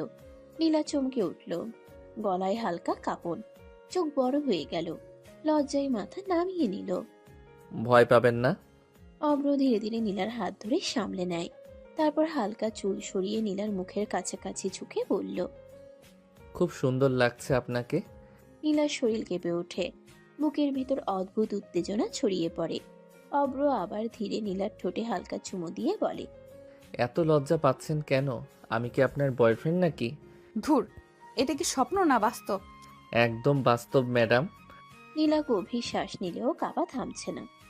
মনে মনে ভাবছে কি করে এই ছেলে এত সহজে তার ভেতরের উত্তেজনা, লজ্জা আর অস্থিরতাকে ছুঁয়ে যায়। লাইব্রেরির নীরবতা এখন আরো ঘন। বইয়ের পাতায় চোখ রাখলেও নীলার মন অন্যত্র। হঠাৎ সে দম বন্ধ করা কণ্ঠে ফিসফিস করে বলল, কিস করলে কেন? অব্র চোখে অদ্ভুত উষ্ণতা নিয়ে কাছে আসে। ধীরে ধীরে নীলার চুল সরায়। চোখে চোখ মিলিয়ে বলল, আপনাকে দেখলেই আদর করতে ইচ্ছে করে। কি করব বলেন? আপনি অসম্ভব সুন্দরী। নীলার গলায় কাঁপন, বুকের ভেতরে অজানা উত্তেজনা। সে অল্প চোখ বন্ধ করে কিছুক্ষণ স্থির থাকে। অব্র আর অপেক্ষা করল না। ধীরে ধীরে নীলার ঠোঁটে ঠোঁট ডুবিয়ে কিস করতে লাগলো। নীলা হালকা চেঁচিয়ে ওঠার চেষ্টা করলো, কিন্তু হাত তার অব্রের শার্টের কলার খামচে আটকে গেল। এটা কি হচ্ছে? অব্র চুমুটা থামালো না। চোখ বন্ধ করে ধীরে ধীরে আদর করছে। আর নীলা শ্বাস ফেলে কাঁপছে, হাত কলার খামচে ধরে শক্ত করে। যেন হৃদয়টা কেঁপে উঠছে। হৃদয় হৃদয় মিললে কেঁপেই ওঠে ম্যাডাম। নীরবতা, বইয়ের পাতা, হালকা আলো, সব মিলিয়ে সেই মুহূর্তকে আরো ঘন করে তুলেছে। নীলা হালকা কাঁপতে থাকে, আর অব্র আরো ধীরে ধীরে তার ঠোঁট থেকে মুখ সরায়। চোখে চোখ মিলিয়ে সে হেসে বলে, এমন সুন্দরী আর কখনো দেখিনি। নীলা মুখ চেপে ধরে। মনে মনে ভাবছে এই ছেলে তার ভিতরের লজ্জা, উত্তেজনা আর অস্বস্তি একসাথে ছুঁয়ে গেল। লাইব্রেরির বাতাস ভারী হয়ে আছে। নীলার বুক ধুকপুক করছে। সে চোখ তুলে অভ্রর দিকে তাকিয়ে কঠিন স্বরে বলল, আমার সাথে ফ্লার্ট করছো? ভয় লাগছে না তোমার? অভ্র এক মুহূর্ত চুপ করে থাকে। তারপর ধীরে ধীরে নীলার আরো কাছে এসে কণ্ঠটা নামিয়ে বলে, ভয় না, আপনাকে দেখলে ভয় না, আদর করতে মন চায়। নীলা চমকে তাকায়। অভ্র খুব আলতো করে নীলার কাঁধে হাত রাখে। জোর নয়, দাবিও নয়। ফ্ল্যাট না ম্যাডাম, সত্যি বলছি, আপনি ছাড়া আমার চলবে না। এইসব কথা বলো না অভ্র, প্লিজ। ঠিক আছে, যদি কষ্ট লাগে আমি থামবো। আমি কিন্তু তোমার গার্লফ্রেন্ড না। জানি, গার্লফ্রেন্ড বানানোর ইচ্ছাও নাই। তাহলে? বউ বানানোর ইচ্ছা আছে, সময় নিয়ে, সম্মান দিয়ে। আর আদর তা তখনই যখন আপনি নিজে চাইবেন। নীলা স্তব্ধ হয়ে যায়। কোনো উত্তর আসে না। লাইব্রেরির নীরবতায় শুধু দুজনের নিঃশ্বাস শোনা যায়। এই ছেলে ভয়ঙ্কর, কারণ জোর করে না, কথা দিয়ে কাঁপিয়ে দেয়। লাইব্রেরির নীরবতার মধ্যে অভ্র ধীরে এক পা এগিয়ে আসে। নীলার খুব কাছে, এত কাছে যে দুজনে নিঃশ্বাস একে অপরের গায়ে এসে লাগে। অভ্র নরম গলায় বলে, আপনি সত্যি করে বলুন তো, আমার কাছে এলে কি আপনার খারাপ লাগছে? নীলা কিছু বলে না, চোখ নামানো। বুকের ভেতর অস্থিরতা। অভ্র হালকা হাসে, সেই হাসিতে আত্মবিশ্বাস। আমি জানি খারাপ লাগছে না, খারাপ লাগলে তো এতক্ষণে আপনি রণক্ষেত বানিয়ে দিতেন। নীলা ঠোঁট কামড়ে ধরে, শরীরের ভারসাম্য হারাতে বসে। অভ্র ধীরে নীলার কপালের কাছে মুখ আনে। খুব আলতো স্পর্শ। আপনি নিজেই তো আমাকে থামাচ্ছেন না। তোমার কাছে এলে আমি ঠিক থাকতে পারছি না অভ্র, তোমার ছোঁয়ায় আমি বেসামাল হয়ে যাচ্ছি। অভ্রর চোখ গাঢ় হয়ে ওঠে। সে নীলাকে খুব কাছ থেকে দেখে, তারপর বাঁকা হেসে বলে, আমি তো তাই চাই সোনা, আপনি আমার কাছেই বেসামাল হন। পাগল না হলে ভালোবাসা হয় নাকি? নীলা কিছু বলে না, শুধু চোখ তুলে তাকায়। আর সেই তাকানোতেই দুজনেই বুঝে যায় এই আগুন এখন আর সহজে নিভবে না। এক সপ্তাহের প্রস্তুতির পর সেই দিন এলো। প্রতিযোগিতা শুরু হতে আর বেশি সময় নেই। পুরো ভার্সিটি জুড়ে উত্তেজনা। সিনিয়র ও জুনিয়র টিম সবার চোখে উৎসাহ, মুখে অস্থিরতা। অব্র আর নীলা একসাথে স্টেজের পাশে দাঁড়িয়ে আছে, চোখে একরাশ দৃঢ়তা, ভেতরে হালকা স্নায়বিক উত্তেজনা। এই একটাই সুযোগ, আমাদের অবশ্যই জিততে হবে। ভয় নেই, আমরা একসাথে আছি। যেখানে আপনার বুদ্ধি আর আমার সমর্থন, জয় তো পাকা। নীলা চোখে চোখ মিলিয়ে হালকা মাথা নেড়ে সম্মতি দেয়। প্রিন্সিপাল স্যার মাইক হাতে সামনে দাঁড়ালেন। শুরু হলো সিনিয়র জুনিয়র কুইজ প্রতিযোগিতা। উভয় দলের পক্ষ থেকে যথাযথ প্রস্তুতি আছে। নিয়ম মেনে খেলো, সততা, বুদ্ধি আর দ্রুত সিদ্ধান্ত নেওয়ার ক্ষমতা সব মিলিয়ে আমরা বিজয়ী চাই। শান্ত থাকুন, শুধু মনে রাখবেন প্রশ্ন পড়া, দ্রুত উত্তর দেওয়া এবং আমাদের টিমও একসাথে। ঠিক আছে, আমরা একসাথে। কোনটি ভার্সিটির পুরাতন প্রতীকের অংশ? সেটি, হ্যাঁ, শেরি বাংলা মূর্তির ছবি। ঠিক উত্তর। সবার চোখ কপালে। নীলা অব্রকে একটু হালকা হাসি দিয়ে দেখে। পরবর্তী প্রশ্ন। নীলা হাত তোলে। ভার্সিটির প্রতিষ্ঠা বর্ষ 1952। অব্র পাশ থেকে খুঁজে দেখে, হালকা মাথা নেড়ে সম্মতি জানায়। প্রতিযোগিতা এগোচ্ছে। উত্তেজনা, খেলা, বুদ্ধি সব মিলিয়ে স্টেজের আলো আর ভিড়ের গুঞ্জনও যেন দূরে। অভ্র আর নীলা একে অপরের দিকে হালকা তাকাচ্ছে, চোখে শুধু জয়, মনে টান। দুইজনের সঙ্গতি, চোখে চোখ মেলানো, সব মিলিয়ে যেন প্রতিটি উত্তর নিশ্চিত। অন্য দলের ছেলেমেয়েরা প্রশ্ন পড়ার আগেই অভ্র নীলার উত্তর। ভিড়ের মধ্যে হাহাকার। প্রতিযোগিতায় শেষে প্রিন্সিপাল মাইকে ঘোষণা করলেন। ফলাফল ঘোষণা করা হলো। বিজয়ী হলো অভ্র আর নীলার দল। ভিড় চুপচাপ। ইউনিভার্সিটি ছাত্রছাত্রীরা হতভাগ, কেউ সামলে নিতে পারছে না। অভ্র নীরদ চোখে নীলাকে ছোট্ট হাসি দিল। দেখলেন, বলেছিলাম একসাথে থাকলে জেতা যায়। হ্যাঁ, একসাথে আমরা। আজকের কুইজ শুধু জয় নয়, একে অপরের উপর বিশ্বাস আর প্রস্তুতির পুরস্কার। অভ্র আর নীলা একে অপরের দিকে তাকায়, চোখে শুধু আনন্দ, মুখে ছোট্ট হাসি। ভিতরে এই জয়টুকু কুইজের নয়, এক সপ্তাহ ধরে তাদের একে অপরের সঙ্গে যে বন্ধন তৈরি হয়েছে সেটা নিঃশব্দ স্বীকৃতি। ভিড় থেকে হালকা শোরগোল উঠে, কিন্তু তাদের জন্য এখন শুধু এক শান্তি, একসাথে তারা জিতেছে। কুইজ শেষ। ইউনিভার্সিটির উত্তেজনা এখনো বাতাসে ভেসে আছে। অভ্র আর নীলা একসাথে বাইরে বের হচ্ছে। রাস্তার আলোর নরম আলো দুজনের উপর পড়ে। অভ্র হালকা হেসে নীলার দিকে তাকিয়ে বলে, কি ব্যাপার ম্যাডাম, ভুলে গেলেন নাকি? তোমাকে ভোলা যায় নাকি? ভুলতে চাইলেও পারবেন না, মনে নামটা গেঁথে দিব। সিনিয়রের সাথে প্রেম করতে ভয় লাগে না? না সোনা, ভয় পেলে কি ভালোবাসতাম? এই ছেলে একটু বেশি ডেঞ্জারাস। কিন্তু তার সাহস দেখলে মনে হয় ভয় আর লজ্জা মিলেও হারিয়ে যায়। অভ্র আবার একটু এগিয়ে নীলার কাঁধে হাত রাখে। চিন্তা করবেন না, আমরা একসাথে থাকবো সব সময়। ঠিক আছে। রাত গভীর, সব আলো নিস্তব্ধ। হঠাৎ নীলার ফোন বাজে। স্ক্রিনে অভ্রের নাম দেখা যায়। সে ধীরে ফোন ধরে। কি করছেন ম্যাডাম? কি আর করব, পড়ছি। শুধু পড়লেই হবে? কিন্তু আমাকে একটু সময় দিন। কি সময় চাও মিস্টার? আদর করতে চাই। এই ছেলে আবার ঠিকই জানে আমার দুর্বল জায়গা। শুধু কিছু মুহূর্ত আপনার সঙ্গে কাটাতে চাই। ঠিক আছে, তবে পড়াশোনা শেষ হয়ে গেলে।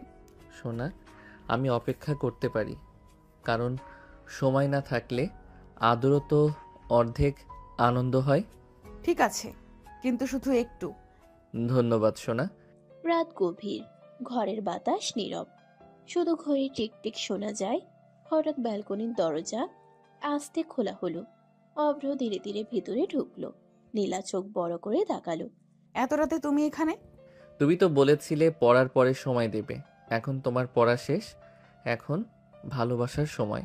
নীলা কিছুক্ষণ চুপ, হৃদয় ধুকপুক করছে, হাতটা অচেতন ভাবে বুকের কাছে। অভ্র এক ধরনের আলতো হাসি দিয়ে নীলার পাশে বসে। এখন কোনো কথা না, শুধু আদর। নীলা ধীরে চোখ নামিয়ে শ্বাস নেয়। ভেতরে এক অদ্ভুত উত্তেজনা, হৃদয়ে দ্রুত ধক ধক। ঠিক আছে, তবে শুধু কাছাকাছি। অভ্র হালকা হাসি দিয়ে সামান্য কাছাকাছি আসে। দুজনের হাত মিলিত হয়, চোখে চোখ মিলছে, নিঃশ্বাস খারো। অভ্র ধীরে ধীরে নীলার ঠোঁটে ঠোঁট ডুবিয়ে কিস করতে লাগলো। নীলা খামচে ধরলো অভ্রের শার্ট। অভ্র নীলাকে বিছানায় নিয়ে শুইয়ে দিল। তারপর নীলার উপর উঠে কিস করতে লাগলো। নীলার নিঃশ্বাস আটকে আসছে।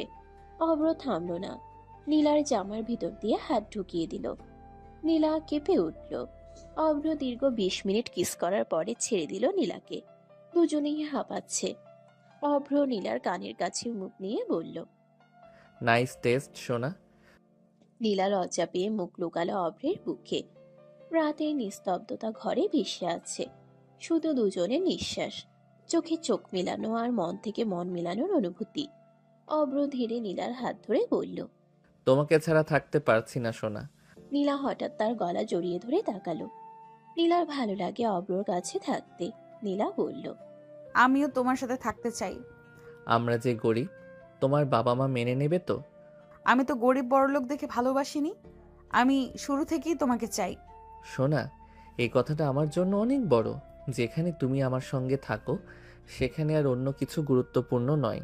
ঠিক আছে, আমাদের পথ সহজ না হতে পারে, কিন্তু আমরা একসাথে লড়বো। একসাথে সব কিছুর বিরুদ্ধে দাঁড়াতে পারি।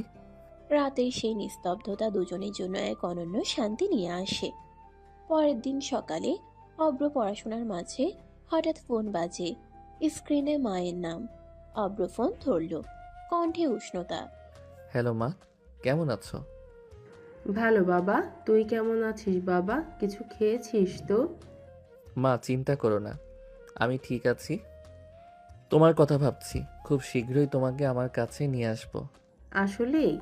হ্যাঁ মা, কিছুদিন পরে। এখন আগে সব ব্যবস্থা ঠিক করে নেই, নিজের শান্তি, তোমার স্বাচ্ছন্দ্য সব ঠিকঠাক করে তারপরই। তুমি তো সব সময়ই ভেবে কাজ করো বাবা, তোমার জন্য আমি দোয়া করি। ধন্যবাদ মা, তোমার দোয়া আমার কাছে সবচেয়ে বড় শক্তি। গেটে অভ্র কিছুক্ষণ চুপচাপ বসে থাকে। চোখে উষ্ণতা, মনে শান্তি। চোখে আছে গভীর কোনো রহস্য। খুব শীঘ্রই সব ঠিক হয়ে যাবে। সকালবেলা ডাইনিং টেবিলে নীলা চুপচাপ বসে খাচ্ছে। মাথার ভিতরে হাজারটা ভাবনা ঘুরছে, কিন্তু মুখে তার ছাপ নেই। হঠাৎ নীলার বাবা খবরের কাগজ নামিয়ে মেয়ের দিকে তাকিয়ে বললেন। মা, তোমার জন্য খুব ভালো একটা সম্বন্ধ এসেছে। না বাবা, না করে দাও, আমি এখন বিয়ে করব না, পরে করব। পরে কেন? ছেলেটা খুব ভালো, বড় বিজনেস আছে, নামকরা পরিবার। বড়লোক দিয়ে কি করব বাবা, আমার ভালো মানুষ চাই। কিরে, তুই না কিছুদিন আগেই বলছিলি বড়লোক ছাড়া বিয়ে করবি না? তখন না বুঝে বলেছি মা। দেখ মা, একটা কথা পরিষ্কার করে বলছি, আমি কখনো কোনো গরিব ছেলেকে মেনে নিব না। ঘরের বাতাস হঠাৎ ভারী হয়ে গেল। নীলার বুক ধুকপুক করতে লাগলো। তবু সে মাথা নিচু না করে বাবার দিকে তাকিয়ে বলল। আমি যাকে ভালোবাসি সে গরিব বাবা। কি বলছিস নীলা? বাবা চেয়ার ঠেসে উঠে দাঁড়ালেন। চোখে রাগ, কণ্ঠে কঠোরতা। মেয়ের কথায় মাথায় আগুন ধরে গেল। এসব আবেগী কথাই বাড়িতে চলবে না। ভেবে দেখ, তোর ভবিষ্যৎ নিয়ে আমি কোনো ঝুঁকি নেব না। নীলা কিছু বলল না, শুধু চোখ নামিয়ে নিল। মনে মনে শুধু তার একটাই কথা ঘুরছে, ভালোবাসা কি শুধু বড়লোকের অধিকার? ডাইনিং টেবিলে নীরবতা নেমে এলো। ডাইনিং টেবিলের চারপাশে থমথমে নীরবতা, বাতাসটাও যেন ভারী হয়ে আছে। হঠাৎ নীলা শক্ত করে চামচ নামিয়ে রেখে মাথা তুলে বলল। বিয়ে করলে আমি ওকেই করব। ঘরের ভেতর যেন বজ্রপাত হলো। নীলার বাবা চোখ রাঙিয়ে বললেন। কিছুতেই না, আমার কথাই শেষ কথাই বাড়িতে। আমিও তোমার মেয়ে বাবা, আমিও আমার কথা এক চুলো নড়াবো না। নীলা, এভাবে কথা বলিস না, বাবার রাগ বাড়াস না। মা, আমি আমার জীবন নিয়ে কথা বলছি। ভালোবাসা কি আমার অধিকার না? ভালোবাসা দিয়ে সংসার চলে না, টাকা লাগে, অবস্থান লাগে, সম্মান লাগে। সম্মান মানুষে হয় বাবা, টাকায় না। আমি যাকে ভালোবাসি সে সৎ, সে ভালো মানুষ, এটাই আমার কাছে সবচেয়ে বড় সম্পদ। একদম এসব আবেগিকতা শুনবো না। এই বিয়ে আমি মেনে নেব না।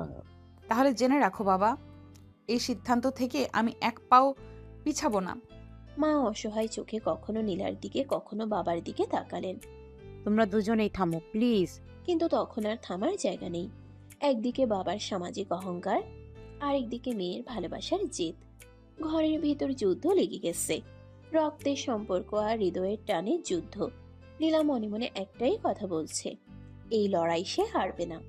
বিকেল গড়িয়ে সন্ধ্যা নামছে। ঘরের ভেতর এখনো সেই ঝগড়ার রেশ রয়ে গেছে। নীলা নিজের রুমে বসে আছে, চোখ লাল, বুকের ভেতর আগুন জমে আছে। হঠাৎ দরজার সামনে বাবার কণ্ঠ শোনা গেল। নীলা শোন, সন্ধ্যায় ছেলে আসবে দেখতে, রেডি হয়ে থেকো। কি বলছো বাবা? কিছুতেই না, আমি অব্রকে ভালোবাসি। এ বাড়িতে সব ভালোবাসার নাটক চলবে না, আজই সব শেষ হবে। আমি বলেছি না আমি ওই ছেলেকে বিয়ে করব না। বেশি বাড়াবাড়ি করো না, আজই তোমার বিয়ে দিয়ে দিব আমি। নীলার বুকের ভেতর যেন কিছু ভেঙে গেল। সে এক পা এগিয়ে এসে বাবার দিকে তাকিয়ে শক্ত কণ্ঠে বলল, জোর করে বিয়ে দিতে পারবে না বাবা। এই যুগে দাঁড়িয়ে আমার জীবন নিয়ে এমন সিদ্ধান্ত নেওয়ার অধিকার তোমার নেই। নীলা থাম, বাবার সাথে এভাবে কথা বলিস না। মা, আমি অন্যায় কিছু চাইছি না, আমি শুধু আমার ভালোবাসাকে চাইছি। এই ভালোবাসা আমার কাছে মূল্যহীন, আমি যা করছি তাই হবে। না বাবা, এই বিয়েতে আমি রাজি হব না।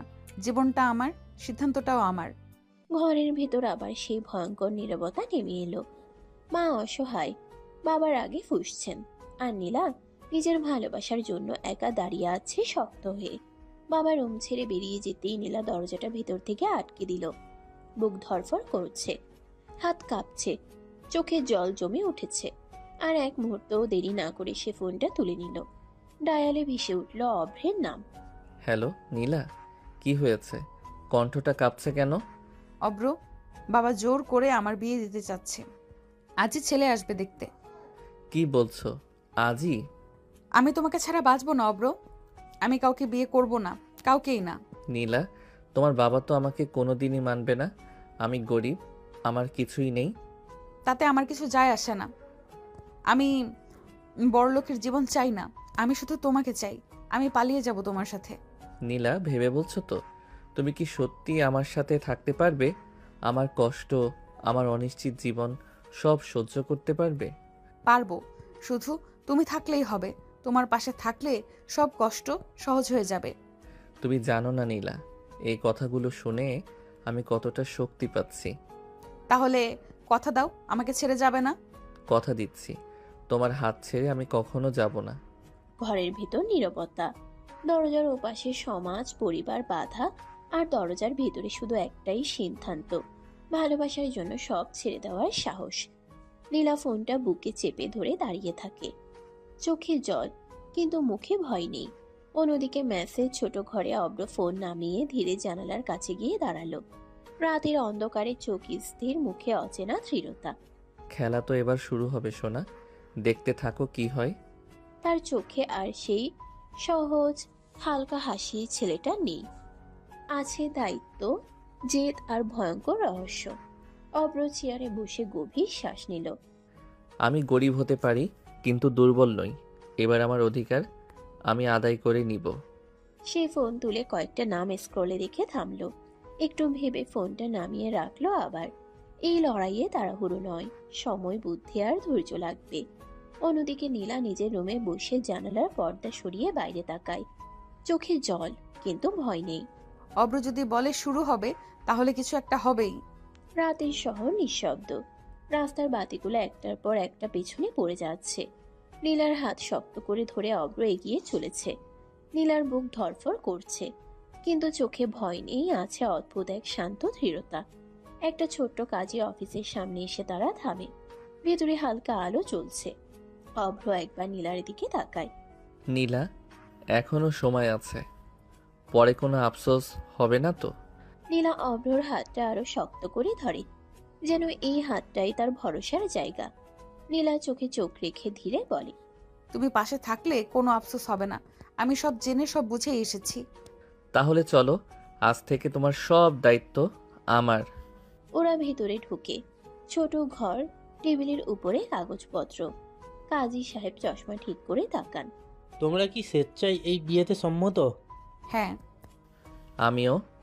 পাশে দাঁড়িয়ে তাদের দুজন বন্ধু আর বান্ধবী, চোখে বিস্ময়, মুখে মিশ্র অনুভূতি। কেউ নীরবে হাসছে, কেউ চোখ মুছছে। তোরা সত্যি বিয়ে করে ফেলবি, কিন্তু জানিস সাহসের জন্যই তো ভালোবাসা টিকে থাকে। ভয় পাস না, আজ থেকে তুই একা না। কাগজে সই হয়, কলমের আঁচড়ে দুটো নাম পাশাপাশি বসে যায় একসাথে, চিরদিনের জন্য। আজ থেকে তোমরা স্বামী স্ত্রী। নীলা চোখ বন্ধ করে একবার দীর্ঘ শ্বাস নেয়। মনে হয় বুকের ভিতরে সব ভয় একসাথে বের হয়ে গেল। অব্র, আমি আছি। কাজী অফিসের ভেতর তখনও নীরবতা। সই শেষ, দোয়া শেষ। নীলা আর অভ্র পাশাপাশি দাঁড়িয়ে হাত ধরা, চোখে একে অপরের ভরসা। হঠাৎ বাইরে গাড়ির ব্রেকের বিকট শব্দ, তারপর একসাথে অনেক মানুষের পায়ের শব্দ। দরজা ধাক্কা দিয়ে খুলে গেল। নীলার বাবা লোকজন নিয়ে ভেতরে ঢুকে পড়লেন। চোখ লাল, মুখ শক্ত। চারপাশ একবার তাকিয়ে তার চোখ গিয়ে আটকে গেল টেবিলের কাগজের সই। কাজীর সামনে বসা নীলা, অভ্র। এইসব কি হচ্ছে? নীলা চমকে উঠল, কিন্তু অভ্রর হাত ছেড়ে দিল না। বাবা কাঁপতে কাঁপতে সামনে এসে অভ্রর দিকে আঙ্গুল তুলে বললেন, এই ছেলেটাকে পুলিশে দেব। আমার মেয়েকে ভুলিয়ে ভালিয়ে বিয়ে করেছে। লোকজন ফিসফিস করতে লাগলো। বন্ধু বান্ধবীরা থমকে গেল। নীলা এক পা এগিয়ে এসে শক্ত গলায় বলল, না বাবা, কিছুই করবে না। তুই থাম। এই ছেলেটা তোর জীবন ধ্বংস করেছে। কেউ আমার জীবন ধ্বংস করেনি, আমি নিজের ইচ্ছায় বিয়ে করেছি। আমার সম্মতি ছাড়া আমার ইজ্জত মাটিতে মিশিয়ে। ইজ্জত আমার জীবনের চেয়েও বড় হতে পারে না বাবা। আমি কারোর জোরে আসিনি, আমি ভালোবেসে বেছে নিয়েছি। আঙ্কেল, আমি কোনো অন্যায় করিনি। নীলাকে আমি সম্মান দিয়েই বিয়ে করেছি। চুপ, তুই কথা বলবি না। রাগারাগি করো, আমাকে যা বলার বলো, কিন্তু ওকে কিছু বলবে না, ও আমার স্বামী। ঘরের ভেতর হঠাৎ নিস্তব্ধতা নেমে এলো। স্বামী শব্দটা যেন সবার বুকে আঘাত করলো। বাবা স্তব্ধ হয়ে নীলার দিকে তাকিয়ে রইলেন। মা পিছনে দাঁড়িয়ে চোখ মুছছেন। নীলা ধীরে বলল, আচ্ছা, যা হওয়ার হয়ে গেছে বাবা, এখন শুধু রাগ আর অভিমান আছে, কিন্তু অন্যায় কিছু হয়নি। বাবা কিছুক্ষণ কিছু বললেন না, শুধু কঠিন চোখে তাকিয়ে রইলেন মেয়ের দিকে, আর সেই ছেলের দিকে যে তার মেয়ের জীবনের সবচেয়ে বড় সিদ্ধান্তের অংশ হয়ে গেছে। এই কাজী অফিসে আজ শুধু বিয়ে হয়নি, একটা পরিবারের অহংকার আর একটা মেয়ের ভালোবাসার মুখোমুখি দাঁড়ানো শুরু হলো। কাজী অফিসের ভেতর বাতাসটা ভারী হয়ে আছে। বাইরের লোকজনের ফিসফাস, ভেতরে চাপা উত্তেজনা। নীলার মা চোখ ভেজা অবস্থায় এগিয়ে এসে নীলার হাত ধরলেন। তুই এমনটা করলি কেন মা? একবারও ভাবলি না আমাদের কথা? আমার কিছু করার ছিল না মা, তোমরা কেউ আমাকে বোঝোনি। আমি কতবার বলেছি আমি কাউকে ভালোবাসি। কিন্তু এভাবে পালিয়ে বিয়ে সমাজে আমরা মুখ দেখাবো কিভাবে? সমাজ আমার জীবনটা বাঁচাবে না মা, আমি বাঁচতে চেয়েছি, তাই এই সিদ্ধান্ত। তাই বলে গরিব ছোটলোক ছেলেকে বিয়ে করবি? আমার সম্মান, আমার অবস্থান সব শেষ করে দিলি। অব্র কিছু বলতে গিয়েও থেমে গেল, কিন্তু নীলা এক মুহূর্ত চুপ থাকলো না। বাবা, সাবধানে কথা বলো, ও আর শুধু একটা ছেলে না, ও আমার স্বামী। ঘরের ভেতর হঠাৎ তীব্র নীরবতা। স্বামী শব্দটা যেন আগুনের মতো ছড়িয়ে পড়ল। বাবার আগে কাঁপতে কাঁপতে বললেন, এই সম্পর্ক আমি মানি না, আজও না, কোনোদিনও না। মানো আর না মানো বাবা, আমার জীবনের সিদ্ধান্ত বদলাবে না। তুই আজ আমার সব শেষ করে দিলি। একটা গরিব ছেলের জন্য নিজের বাবা মাকেই ছাড়লি। আমি কাউকে ছাড়িনি বাবা, আমি শুধু ভালোবাসাকে আঁকড়ে ধরেছি। থামো তোমরা দুজনে, এভাবে ঝগড়া করলে কিছুই ঠিক হবে না। কিন্তু তখন আর থামার জায়গা নেই। বাবা আর মেয়ের মধ্যে জমে থাকা অহংকার আর অভিমানের বিস্ফোরণ শুরু হয়ে গেছে। নীলা অভ্রর হাত শক্ত করে ধরল। অভ্র নিচু স্বরে বলল, ভয় পেও না, আমি আছি। এই কাজী অফিসে শুধু বিয়ে নয়, আজ এক পরিবারের ভাঙনের শব্দও স্পষ্ট হয়ে উঠল। ভালোবাসা জিতেছে ঠিকই, কিন্তু তার মূল্য দিতে হচ্ছে আগুনের ভেতর দিয়ে হেঁটে। কাজী অফিসের ভেতরে তখন টানটা নীরবতা, সবাই শ্বাসের শব্দ পর্যন্ত শোনা যাচ্ছে। নীলার মা ধীরে ধীরে নীলার বাবার দিকে এগিয়ে এলেন, গলায় অনুরোধ, চোখে অসহায়তা। শুনুন, যা হবার হয়ে গেছে, এখন আর জেদ করে লাভ কি? মেয়েটাকে মেনে নিন। কিছুতেই না, কিছুতেই না বলছি। কেন এমন করছেন? ও তো আপনারই মেয়ে। জানো কেন? আমার আদরের বোন ঠিক এই কাজটাই করছিল। তখন আমার বাবা তাকে বাড়ি থেকে বের করে দিয়েছিল, এক ফোঁটাও মায়া দেখায়নি। তিনি এক মুহূর্ত থামলেন, তারপর আরো কঠোর গলায় বললেন, আমি তো সেই রক্তেরই মানুষ, আমি কিছুতেই এটা মানব না। এই কথাগুলো শুনে নীলার বুকের ভেতর যেন সব ভেঙে চুরমার হয়ে গেল। বাবা, কিন্তু বাবার চোখে কোনো নরম ভাব নেই, শুধু পুরনো ক্ষত, অহংকার আর সমাজের ভয়। এই মুহূর্তে অভ্র এতক্ষণ চুপচাপ ছিল, কিন্তু কথাগুলো তার বুকের ভেতর আগুন জ্বালিয়ে দিল। অভ্রর চোখে মুহূর্তেই আগুন জ্বলে উঠল। তার চোয়াল শক্ত, হাত মুঠো হয়ে গেল। অভ্র ধীরে কিন্তু ভয়ঙ্কর শান্ত গলায় বলল, আঙ্কেল, একটা ভুলের শাস্তি কি প্রজন্মের পর প্রজন্ম বয়ে বেড়াতে হয়? আপনার বোন অন্যায় করেনি, নীলাও করেনি। ভালোবাসা কোনো অপরাধ না। চুপ, তুই আমাকে নীতি শেখাবি? ওকে কিছু বলবে না বাবা। এই আগুন তুমি আমার মধ্যে জ্বালিয়েছো। প্লিজ এইভাবে সব ভেঙে ফেলো না। কিন্তু তখন আর থামার জায়গা নেই। একদিকে বাবার পুরনো ক্ষত আর অহংকার, আরেকদিকে মেয়ের বর্তমান ভালোবাসার ভবিষ্যৎ। অভ্র নীলার হাত শক্ত করে ধরল। তার চোখে আগুন, কিন্তু কণ্ঠে দৃঢ়তা। নীলা একা না, যদি পুরো পৃথিবীও বিপক্ষে দাঁড়ায় আমি আছি। এই মুহূর্তে স্পষ্ট হয়ে গেল এই লড়াই শুধু মেয়ের বিয়ে নিয়ে না, এই লড়াই অতীত আর বর্তমানের, ভয় আর ভালোবাসার। আর এই আগুন এখন আর সহজে নিভবে না। কাজে অফিসের ভেতরের বাতাস যেন হঠাৎ ভারী হয়ে উঠল। এক মুহূর্ত আগেও যেখানে তর্ক আর কান্নার শব্দ ছিল, সেখানে এখন শুধু চাপা উত্তেজনা। অভ্র ধীরে নীলার দিকে তাকালো। চোখে কোনো দ্বিধা নেই, নেই ভয়। সে নীলার হাতটা শক্ত করে ধরল। নীলা চমকে তাকালো। অব্র, চলো। নীলা বুঝে গেল এই চলো এর মানে কি। সে আর একবার মায়ের দিকে তাকালো। চোখে জল কিন্তু সিদ্ধান্ত অটল। দুজন পাশাপাশি দরজার দিকে এগোতে লাগলো।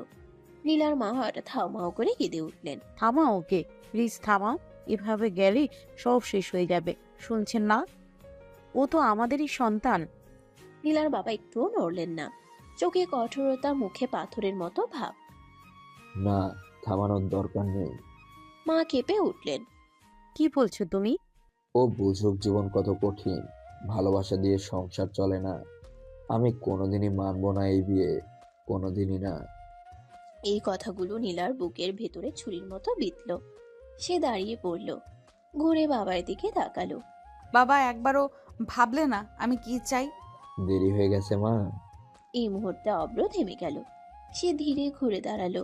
তার চোখে তখন আগুন, কণ্ঠ শান্ত, কিন্তু ভেতরেই ঝড়। আঙ্কেল, আপনি আমাকে গরিব বলেন, ছোট লোক বলেন, কিন্তু একটা কথা মনে রাখবেন, আপনার এই অহংকার খুব তাড়াতাড়ি গুড়িয়ে পড়বে। ঘরে থাকা সবাই শিউরে উঠল। এই ছেলের কথাই এমন ধার হবে কেউ বুঝতে পারেনি। আপনি আজ যেটাকে শক্ত ভাবছেন, সেটাই একদিন আপনাকে একা করে দেবে। হুমকি দিচ্ছিস? না, আমি ভবিষ্যৎ বলছি। তারপর সে আবার নীলার হাত ধরল, এবার আরো শক্ত করে। চলো নীলা। নীলা আর কিছু বলল না, চোখের জল মুছেও না, শুধু বাবার দিকে একবার তাকালো, ভালোবাসা আর অভিমান মিশিয়ে। তারপর সে অভ্রর পাশে দাঁড়িয়ে দরজার বাইরে পা বাড়ালো। মা ভেঙে পড়ে চেয়ারে বসে পড়লেন। কান্নার শব্দে ঘর ভরে গেল। আর নীলার বাবা চুপচাপ দাঁড়িয়ে রইলেন, নিজের অহংকার আঁকড়ে ধরে। দরজা বন্ধ হয়ে গেল। আর সেই শব্দের সাথে সাথে শুরু হয়ে গেল এক নতুন যুদ্ধ। ভালোবাসা বনাম অহংকার, যার শেষ এখনো কেউ জানে না। সন্ধ্যার আলো নেমে এসেছে। শহরের এক কোনায় পুরনো কিন্তু পরিচ্ছন্ন একটা দোতলা বাড়ির সামনে এসে থামলো অভ্র।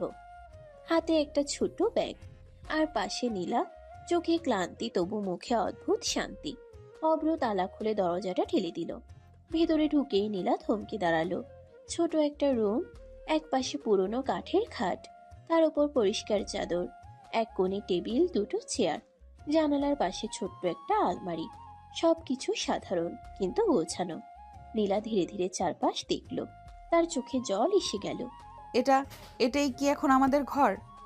হ্যাঁ, বন্ধুই ঠিক করে দিয়েছে। ভাড়া বাসা, ছোট কিন্তু আমাদের। নীলা চুপচাপ দাঁড়িয়ে রইল। হঠাৎ তার বুকটা মোচড় দিয়ে উঠল। আমার জন্য তোমাকে কত ঝামেলায় পড়তে হলো অব্র, বাড়ি পরিবার সব ছেড়ে। সে অভ্রর দিকে ঘুরল। কথাটা শেষ করতে পারল না, চোখ ভিজে উঠল। অভ্র এগিয়ে এসে নীলার হাত ধরল। কণ্ঠে কোনো অভিযোগ নেই, শুধু দৃঢ়তা। ঝামেলা বলছো কেন? আমি তো তোমাকে চেয়েছি, তুমি আমার সিদ্ধান্ত। কিন্তু ভবিষ্যৎটা আমি ভয় পাচ্ছি। অভ্র জানালার পাশে দাঁড়িয়ে বাইরে তাকালো। রাস্তার লাইটগুলো এক এক করে জ্বলে উঠছে। সে শান্ত গলায় বলল, ভয় পাওয়াটাই স্বাভাবিক, আমিও ভয় পাচ্ছি। কিন্তু জানো, ছোট একটা চাকরি জোগাড় করে নিলেই সব ধীরে ধীরে ঠিক হয়ে যাবে। আজ না হোক কাল। তুমি নিশ্চিত তো কিভাবে থাকো? কারণ আমার পাশে তুমি আছো, আর তোমাকে নিয়ে আমি হাঁটতে পারি না। নীলা আর নিজেকে সামলাতে পারল না। সে হঠাৎ অভ্রকে জড়িয়ে ধরল। আমি চেষ্টা করব অব্র, তোমার বোঝা হব না, একসাথে লড়বো। বোঝা না সোনা, তুমি আমার শক্তি। ঘরের ভেতর নীরবতা নেমে এলো।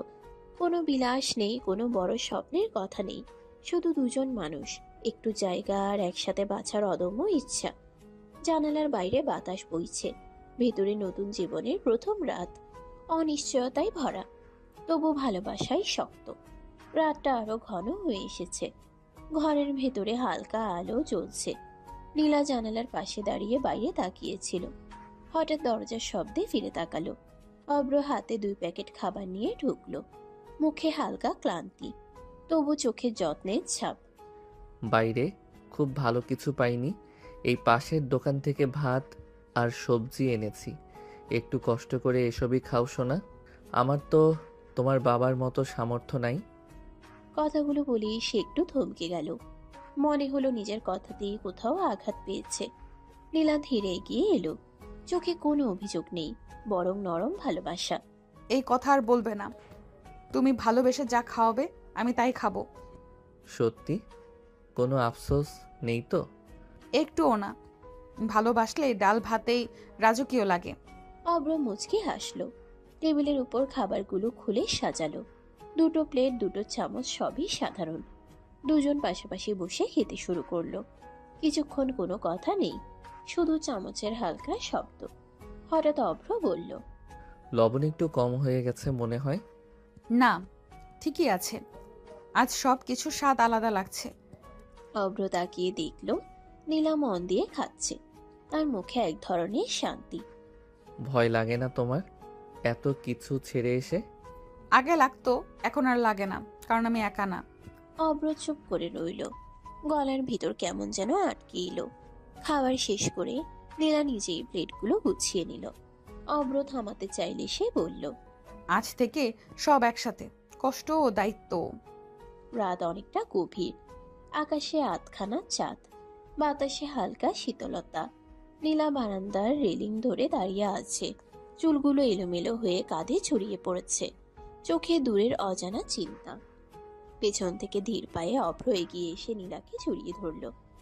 বুকের সাথে বুক লেগে গেল। কি শোনা, কষ্ট হচ্ছে? নীলা একটু চমকে ওঠে, তারপর নিজেকে ছেড়ে দিল তার বুকে। এটাই এখন তার সবচেয়ে ভরসার জায়গা। তোমার কাছে থাকলে কোনো কষ্টই কষ্ট লাগে না। অভ্র চোখ বন্ধ করে নীলার গলায় মুখ ডুবিয়ে দিল। ভালোবাসার ছোঁয়ায় এক মুহূর্ত থেমে রইল সে। তারপর খুব আলতো করে গালে গলায় আদরের ছোঁয়া। নীলা হালকা কেঁপে উঠল। অজান্তেই অভ্রর চুল খামচে ধরল। শ্বাসটা একটু ভারী হয়ে এলো।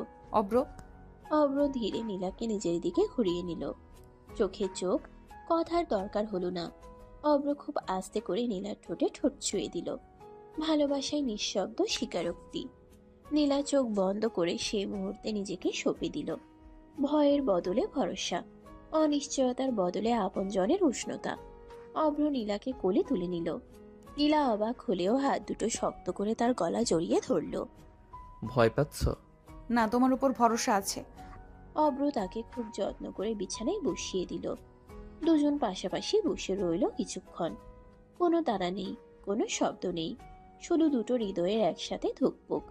অভ্র নীলার কপালে আলতো করে চুমু দিয়ে বলল, এই ছোট ঘরটা, এই জীবনটা, সবটুকু আমি তোমাকে দিয়ে সাজাতে চাই। আমি তো আগেই নিজের সবটা তোমাকে দিয়ে দিয়েছি। ঘরের ভেতর আলোটা হালকা, পর্দা দুলছে হালকা বাতাসে। অভ্র ধীরে নীলার দিকে ঝুঁকে এলো। কোনো তাড়া নেই, কোনো জোর নেই, শুধু অদ্ভুত এক টান। অভ্র আলতো করে নীলার ঠোঁটে ঠোঁট ডুবিয়ে দিল। ভালোবাসার কিস। নীলা প্রথমে একটু থমকে গেল, তারপর ধীরে চোখ বন্ধ করে সাড়া দিল। অভ্র ফিসফিস করে বলল, এভাবে তাকিও না সোনা, বুকটা কেমন করে ওঠে। তুমি না বললেই এমন কথা। অভ্র হালকা হেসে নীলার কপালে, তারপর গালের পাশে আদরে ছোঁয়া দিল। গলায় মুখ ডুবিয়ে খুব যত্নে তাকে কাছে টেনে নিল। জানো সারাদিন কত চাপ ছিল, কিন্তু তোমাকে কাছে পেলেই সব উধাও হয়ে যায়। অব্র নীলার হাত দুটো নিজের মুঠোয় নিল, চোখে গভীরতা, কণ্ঠে দৃঢ়তা। আমি তোমাকে শুধু ভালোবাসতে চাই না নীলা, আমি দায়িত্ব নিতে চাই তোমার হাসি, কষ্ট, ভয় সব কিছুর। এই কথাটা তো শুনতে চেয়েছিলাম। অব্র নীলার কপালে দীর্ঘ চুমু দিয়ে তাকে বুকে টেনে নিল। আস্তে আস্তে কিস করতে লাগলো নীলাকে। তারপর গলায় মুখ ডুবিয়ে কিস করতে করতে নিচে নামতে শুরু করলো। নীলা অব্রর চুল খামচে ধরে আছে। অব্র আর নিজেকে সামলাতে পারল না, সে ডুব দিয়ে দিল নীলার মাঝে। রাত ধীরে ধীরে আরো গভীর হলো, কিন্তু সেই ঘরের ভেতর ভালোবাসার আলো জ্বলতেই থাকলো। রাত অনেক গভীর, ঘরের বাতিটা নিভে আছে, শুধু জানালার ফাঁক দিয়ে চাঁদের আলো ঢুকে পড়েছে। অব্র ফোনটা কানে চেপে ধরে বারান্দার দিকে হেঁটে যায়। গলার স্বর নিচু, কিন্তু ভেতরের অস্থিরতা চাপা দেওয়া যাচ্ছে না। ও যখন জানবে আমি শুধু ওনাকে বোঝানোর জন্য ওকে ব্যবহার করেছি, তখন কি আমাকে ক্ষমা করবে রাহাত? তুই চাইলে অন্যভাবে লড়তে পারতি অভ্র। এভাবে সত্য জানলে মানুষটা ভেঙে পড়বে, ভীষণ কষ্ট পাবে সে। অব্র চোখ শক্ত করে বন্ধ করে নেয়, কণ্ঠে জমে থাকা আগুন বেরিয়ে আসে। কষ্ট না দিলে ওরা বোঝে না রাহাত, বোঝানোই আসল। গরিবরাও মানুষ, এই কথাটা ওদের মাথায় ঢোকাতে হবে। কিন্তু নীলার কথা ভেবেছিস? সে তো তোকে বিশ্বাস করে। অব্র কিছু বলতে যাচ্ছিল, ঠিক সেই মুহূর্তে পেছন থেকে নরম কিন্তু কাপা একটা কণ্ঠ ভেসে আসে। কার সাথে কথা বলছো এত রাতে? অব্র চমকে উঠে ঘুরে দাঁড়ায়, ফোনটা এখনো হাতে।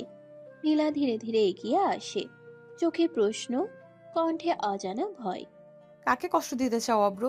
তুমি কি বলছিলে এসব? অব্র ফোনটা কেটে দেয়। এক মুহূর্ত নীরবতা, তারপর ধীরে নীলার দিকে তাকায়। এত রাতে ঘুম ভাঙলো কেন সোনা? তোমার কথাগুলো শুনে ঘুম ভেঙেছে। কাকে ব্যবহার করার কথা বলছিলে? ঘরের ভেতর হঠাৎ বাতাস ভারী হয়ে যায়। অব্র এক পা এগিয়ে এসে নীলার হাত ধরতে চায়। নীলা হাতটা টেনে নেয়। সত্যি বলো অব্র, আমি কি সেই মানুষটা যাকে ব্যবহার করা হচ্ছে? অব্রের চোখে এক ঝলক দ্বন্দ্ব, ভালোবাসা আর পরিকল্পনার মাঝখানে আটকে থাকা এক মানুষ। অব্র ধীরে বলে, নীলা, সব সত্য এখন বলা যাবে না, কিন্তু বিশ্বাস করো আমি তোমাকে কষ্ট দিতে চাই না। সত্যি বলো অব্র, আমি কি সেই মানুষটা যাকে ব্যবহার করা হচ্ছে? যেখানে সত্য লুকানো থাকে সেখানে ভালোবাসাও নিরাপদ থাকে না অব্র। দুজন মুখোমুখি দাঁড়িয়ে থাকে। রাত আরো গভীর হয়, আর সেই গভীরতায় ভালোবাসার পাশে প্রথমবারের মতো একটা বড় প্রশ্নচিহ্ন দাঁড়িয়ে যায়। ঘরের ভেতর নীরবতা জমে আছে। চাঁদের আলোয় দুজনের মুখ স্পষ্ট, একজন দ্বিধায়, একজন ভরসার খোঁজে। অব্র ধীরে ধীরে নীলার সামনে এসে দাঁড়ালো, কণ্ঠ নিচু কিন্তু কথাগুলো দৃঢ়।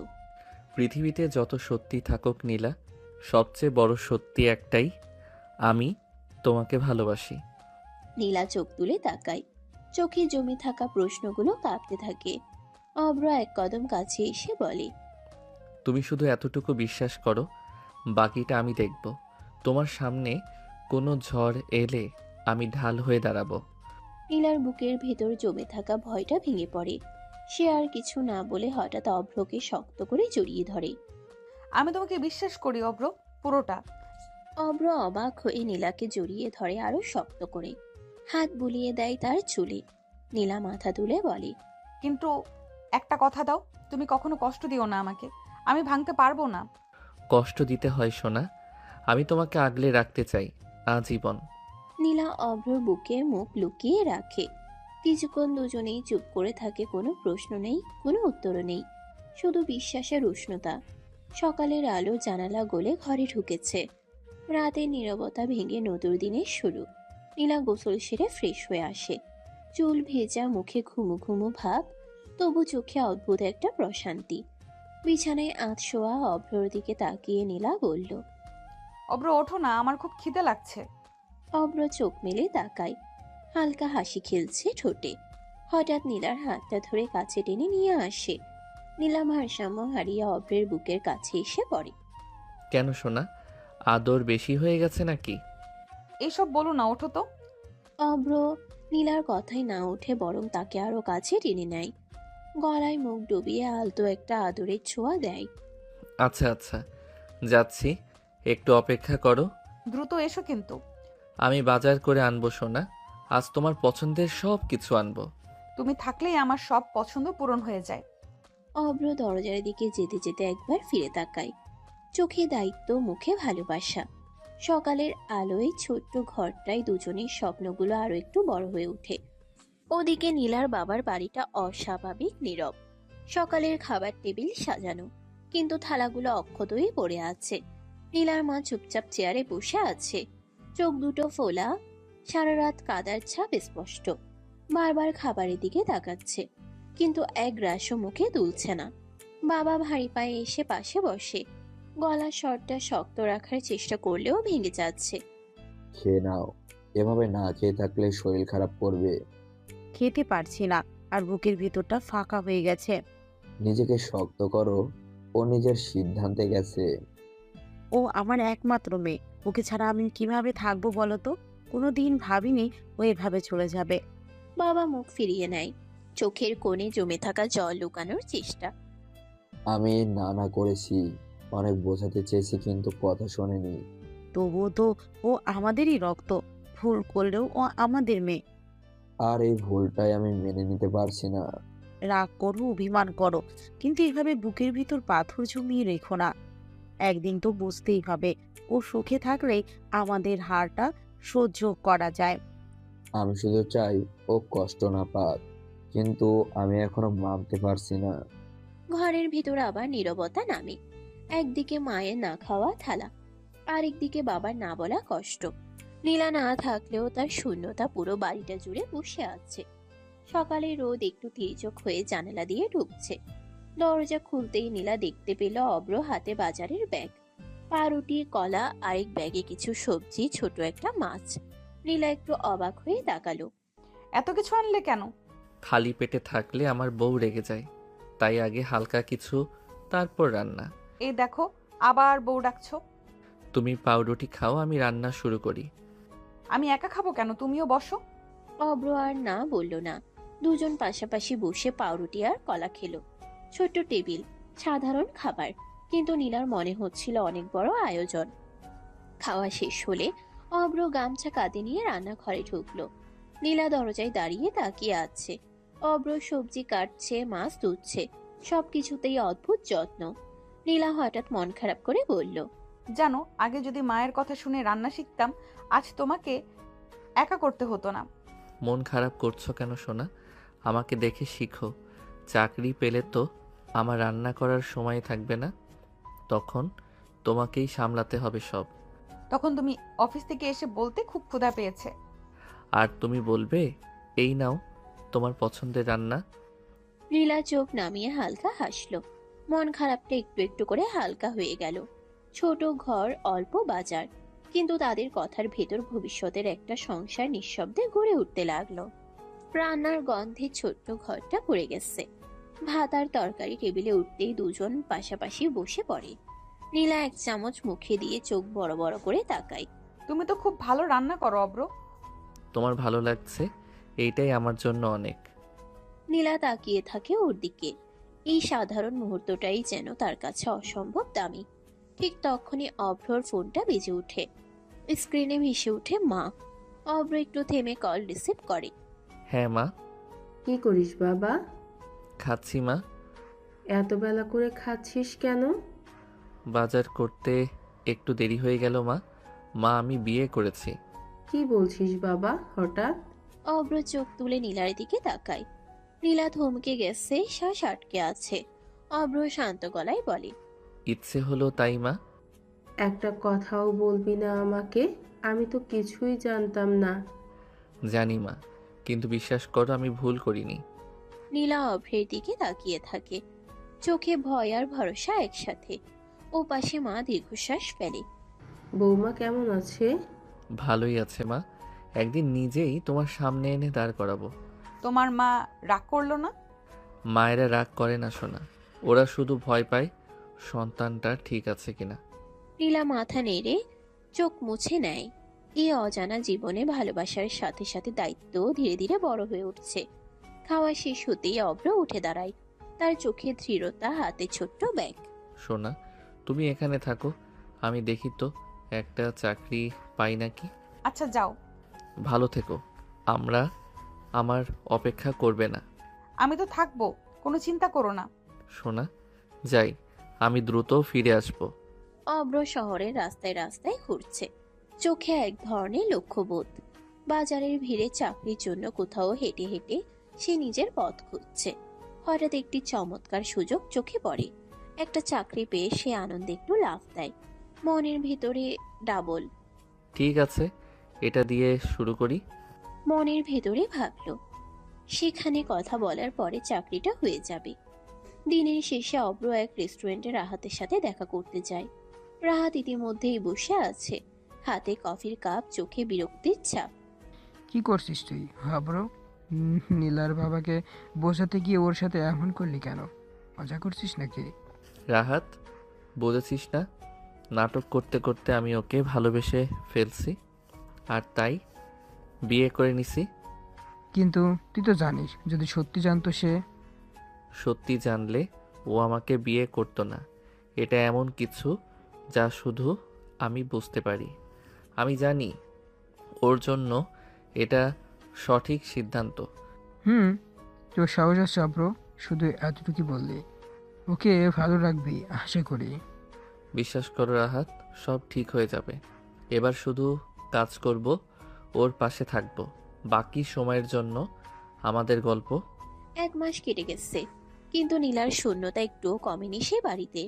ঘরের ভেতর বাতাস ভারী, রান্না করা খাবার ঠান্ডা হয়ে টেবিলে পড়ে আছে, কিন্তু নীলার মা এখনো থালার দিকে তাকায়নি। চেহারা শুকিয়ে গেছে, চোখের নিচে কালো ছাপ, শরীরটা যেন আর তার নিজেই নেই। নীলার বাবা পাশে বসে অনেকক্ষণ তাকিয়ে থেকে বলল, এভাবে শুধু শুধু শরীর খারাপ করছো কেন? খাও নাই কেন? নীলার মা হঠাৎ মাথা তুলে তাকালো, চোখে জমে থাকা সব কষ্ট এবার রাগ হয়ে বেরিয়ে এলো। শুধু শুধু তুমি বলছো শুধু শুধু সব তোমার জন্য হয়েছে, তোমার জেদের জন্য, তোমার অহংকারের জন্য। আমি তো কিছু ভুল করিনি, আমি শুধু চেয়েছি মেয়েটা ঠিক পথে থাকুক। ঠিক পথ? যদি সেদিন ওদের মেনে নিতে, আজ আমার মেয়েকে ছাড়া থাকতে হতো না। প্রতিদিন রাতে আমি ভাবি ও ঠিক মতো খাচ্ছে তো, ঘুমাচ্ছে তো, নাকি কষ্টে আছে। বাবা একটু থমকে গেল, কিন্তু মুখের কঠিন ভাব বদলালো না। মা চোখ মুছে দৃঢ় গলায় বলল, শোনো, আমি এক কথা পরিষ্কার করে বলছি, আমার মেয়েকে ফিরিয়ে না আনলে আমি না খেয়ে জীবন দিয়ে দেব। কি বলতে চাই সব? আমি মজা করছিলাম, ও আমার বুকের মানিক, ওকে ছাড়া আমি বাঁচব না। ঘরের ভিতর নীরবতা নেমে আসে। বাবা প্রথমবারের মতো মুখ ফিরিয়ে নেয়, চোখের কোণে জমে ওঠা জল সে লুকোতে চায়। নীলার মা আবার চুপচাপ শুয়ে পড়ে, কিন্তু তার শেষ কথাগুলো পুরো ঘর কাঁপিয়ে দিয়ে যায়। একদিকে মেয়ের অভিমান, অন্যদিকে মায়ের অনশন, আর মাঝখানে দাঁড়িয়ে থাকা এক বাবার ভাঙতে থাকা অহংকার। ঘরের বাতাসে রান্নার গন্ধ ভেসে বেড়াচ্ছে। আজ অব্র ছুটি পেয়েছে, তাই নীলা সকাল থেকে মনোযোগ দিয়ে রান্না করেছে। ছোট্ট টেবিলে ভাত, তরকারি, মাছ, সব সাজানো, সবই নিখুঁত, অব্রর পছন্দ মতো। অব্র হেসে তাকালো। সোনা, তুমি তো 1 মাসেই সব রান্না শিখে গেলে। তোমার জন্য তো শিখতেই হলো, কারণ এসব তোমার পছন্দ। রাহাতকে পাঠিয়েছি গ্রামে মাকে আনতে। ও, অনেক ভালো করেছো, আমার একা থাকতে ভালো লাগে না। ঠিক তক্ষুনি হঠাৎ কলিং বেল বাজলো। নীরবতা নেমে আসে। নীলা দরজার দিকে ধীরে ধীরে এগোতে লাগলো, কান্নার মতো হালকা কাঁপন হাতে ধরে। দরজা খুলতেই নীলা থমকে যায়। দূরে দাঁড়িয়ে আছে নীলার বাবা। নীলার চোখে ভয় আর রাগের মিশ্রণ।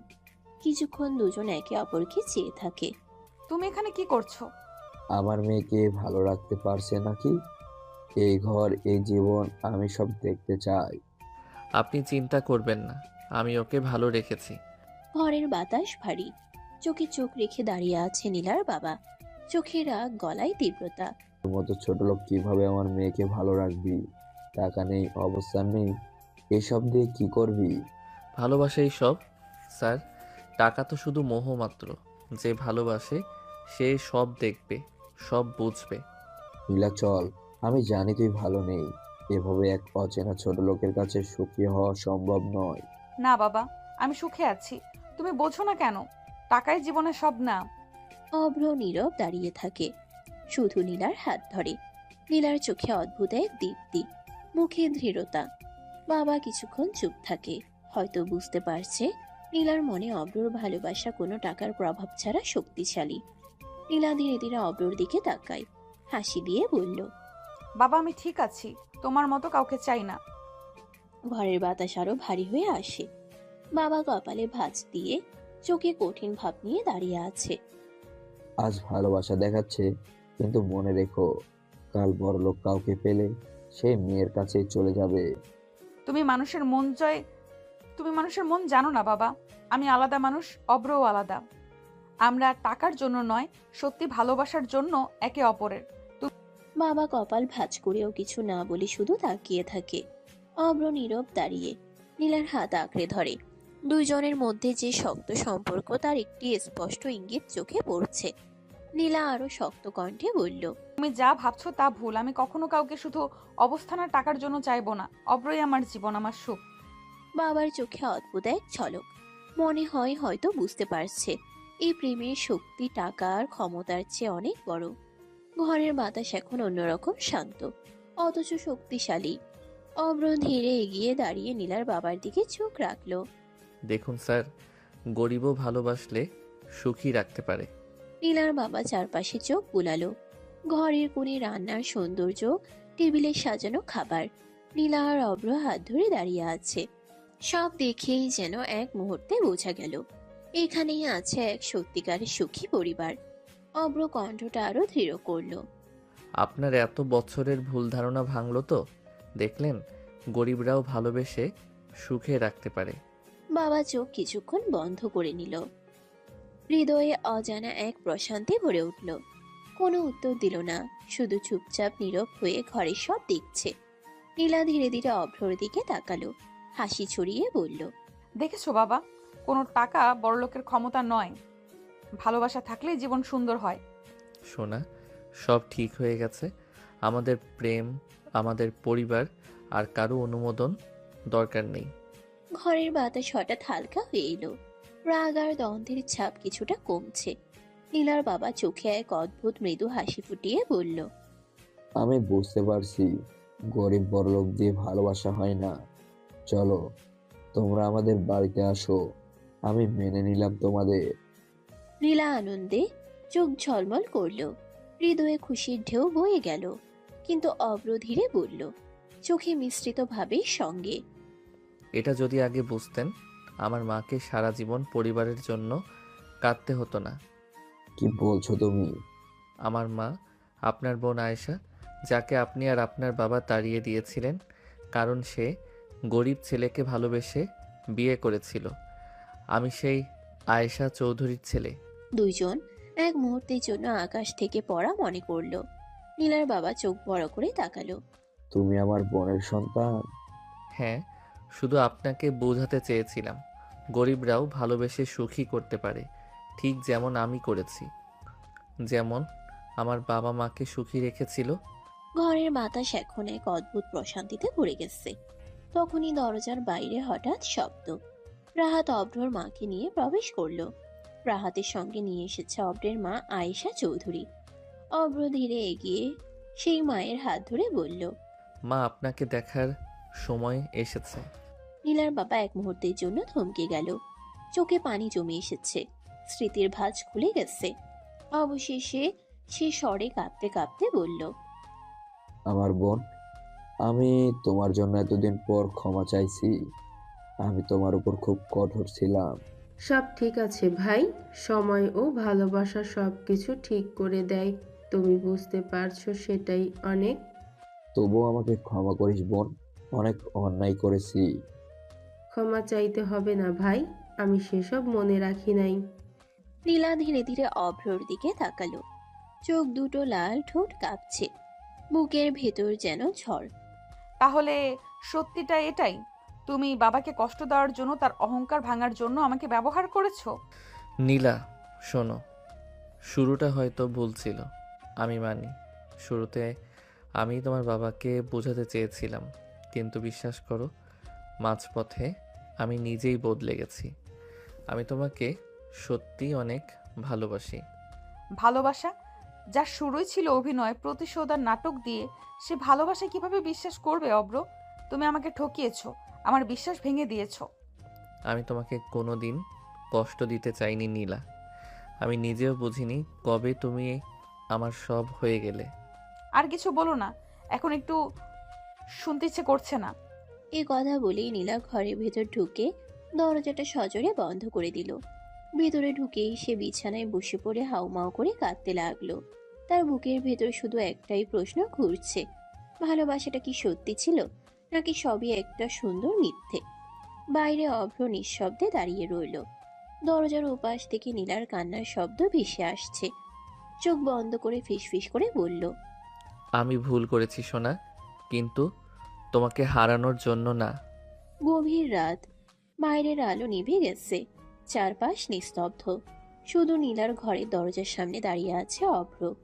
চোখে ঘুম নেই, বুকে অপরাধ বোধ। টুপ টুপ হালকা করে দরজায় ডাক দেয়। নীলা সোনা, দরজাটা খুলো না প্লিজ। ভেতরে নীলা বিছানার কোণে বসে ছিল, চোখ ফুলে গেছে কান্নায়। তবুও বুকের ভেতর কোথাও অভ্রর জন্য মায়া জমে আছে। আমি জানি ভুল করেছি, কিন্তু আমাকে এভাবে দূরে রেখো না সোনা। আবার দরজায় ডাক। নীলা ধীরে উঠে দরজার কাছে যায়। এক মুহূর্ত দাঁড়িয়ে থাকে, তারপর ধীরে দরজাটা খুলে দেয়। দরজা খুলতেই অভ্র আর নিজেকে সামলাতে পারে না। এক ঝটকায় নীলাকে বুকে টেনে নেয়, শক্ত করে জড়িয়ে ধরে। এত রাগ কেন করো সোনা? আমি তো শুধু তোমাকে ভালোবাসি। আমার দুনিয়াটা তুমি। আমাকে ক্ষমা করে দাও না প্লিজ। নীলা প্রথমে শক্ত হয়েছিল, তারপর অভ্রের বুকে মুখ লুকিয়ে ফিসফিস করে বলল, ভালোবাসি বলেই তো এত কষ্ট লাগে অব্র। তুমি যদি আবার আমাকে ধোকা দাও, আমি ভেঙে যাব। কোনোদিন না সোনা, এই অভ্র আর কোনোদিন তোমায় কাঁদাবে না। আমি শুধু আদর করব, শুধু ভালোবাসবো। তাহলে কথা দাও, কিছুই লুকাবে না আর। কথা দিচ্ছি সোনা, আমার সব সত্যি এখন শুধু তোমার। নীলা আর কিছু বলল না, শুধু অভ্রকে শক্ত করে জড়িয়ে ধরল। রাতের নিস্তব্ধতায় দুটো ভাঙা হৃদয় আবার একটু একটু করে জোড়া লাগতে লাগলো। অভ্র নীলাকে কোলে করে বিছানায় শুয়ে দিল, তারপর ঠোঁটে ঠোঁট ডুবিয়ে কিস করতে লাগলো। নীলাও অভ্রের ভালোবাসায় সব কষ্ট ভুলে জীবনের মানে খুঁজে পেল। সমাপ্ত।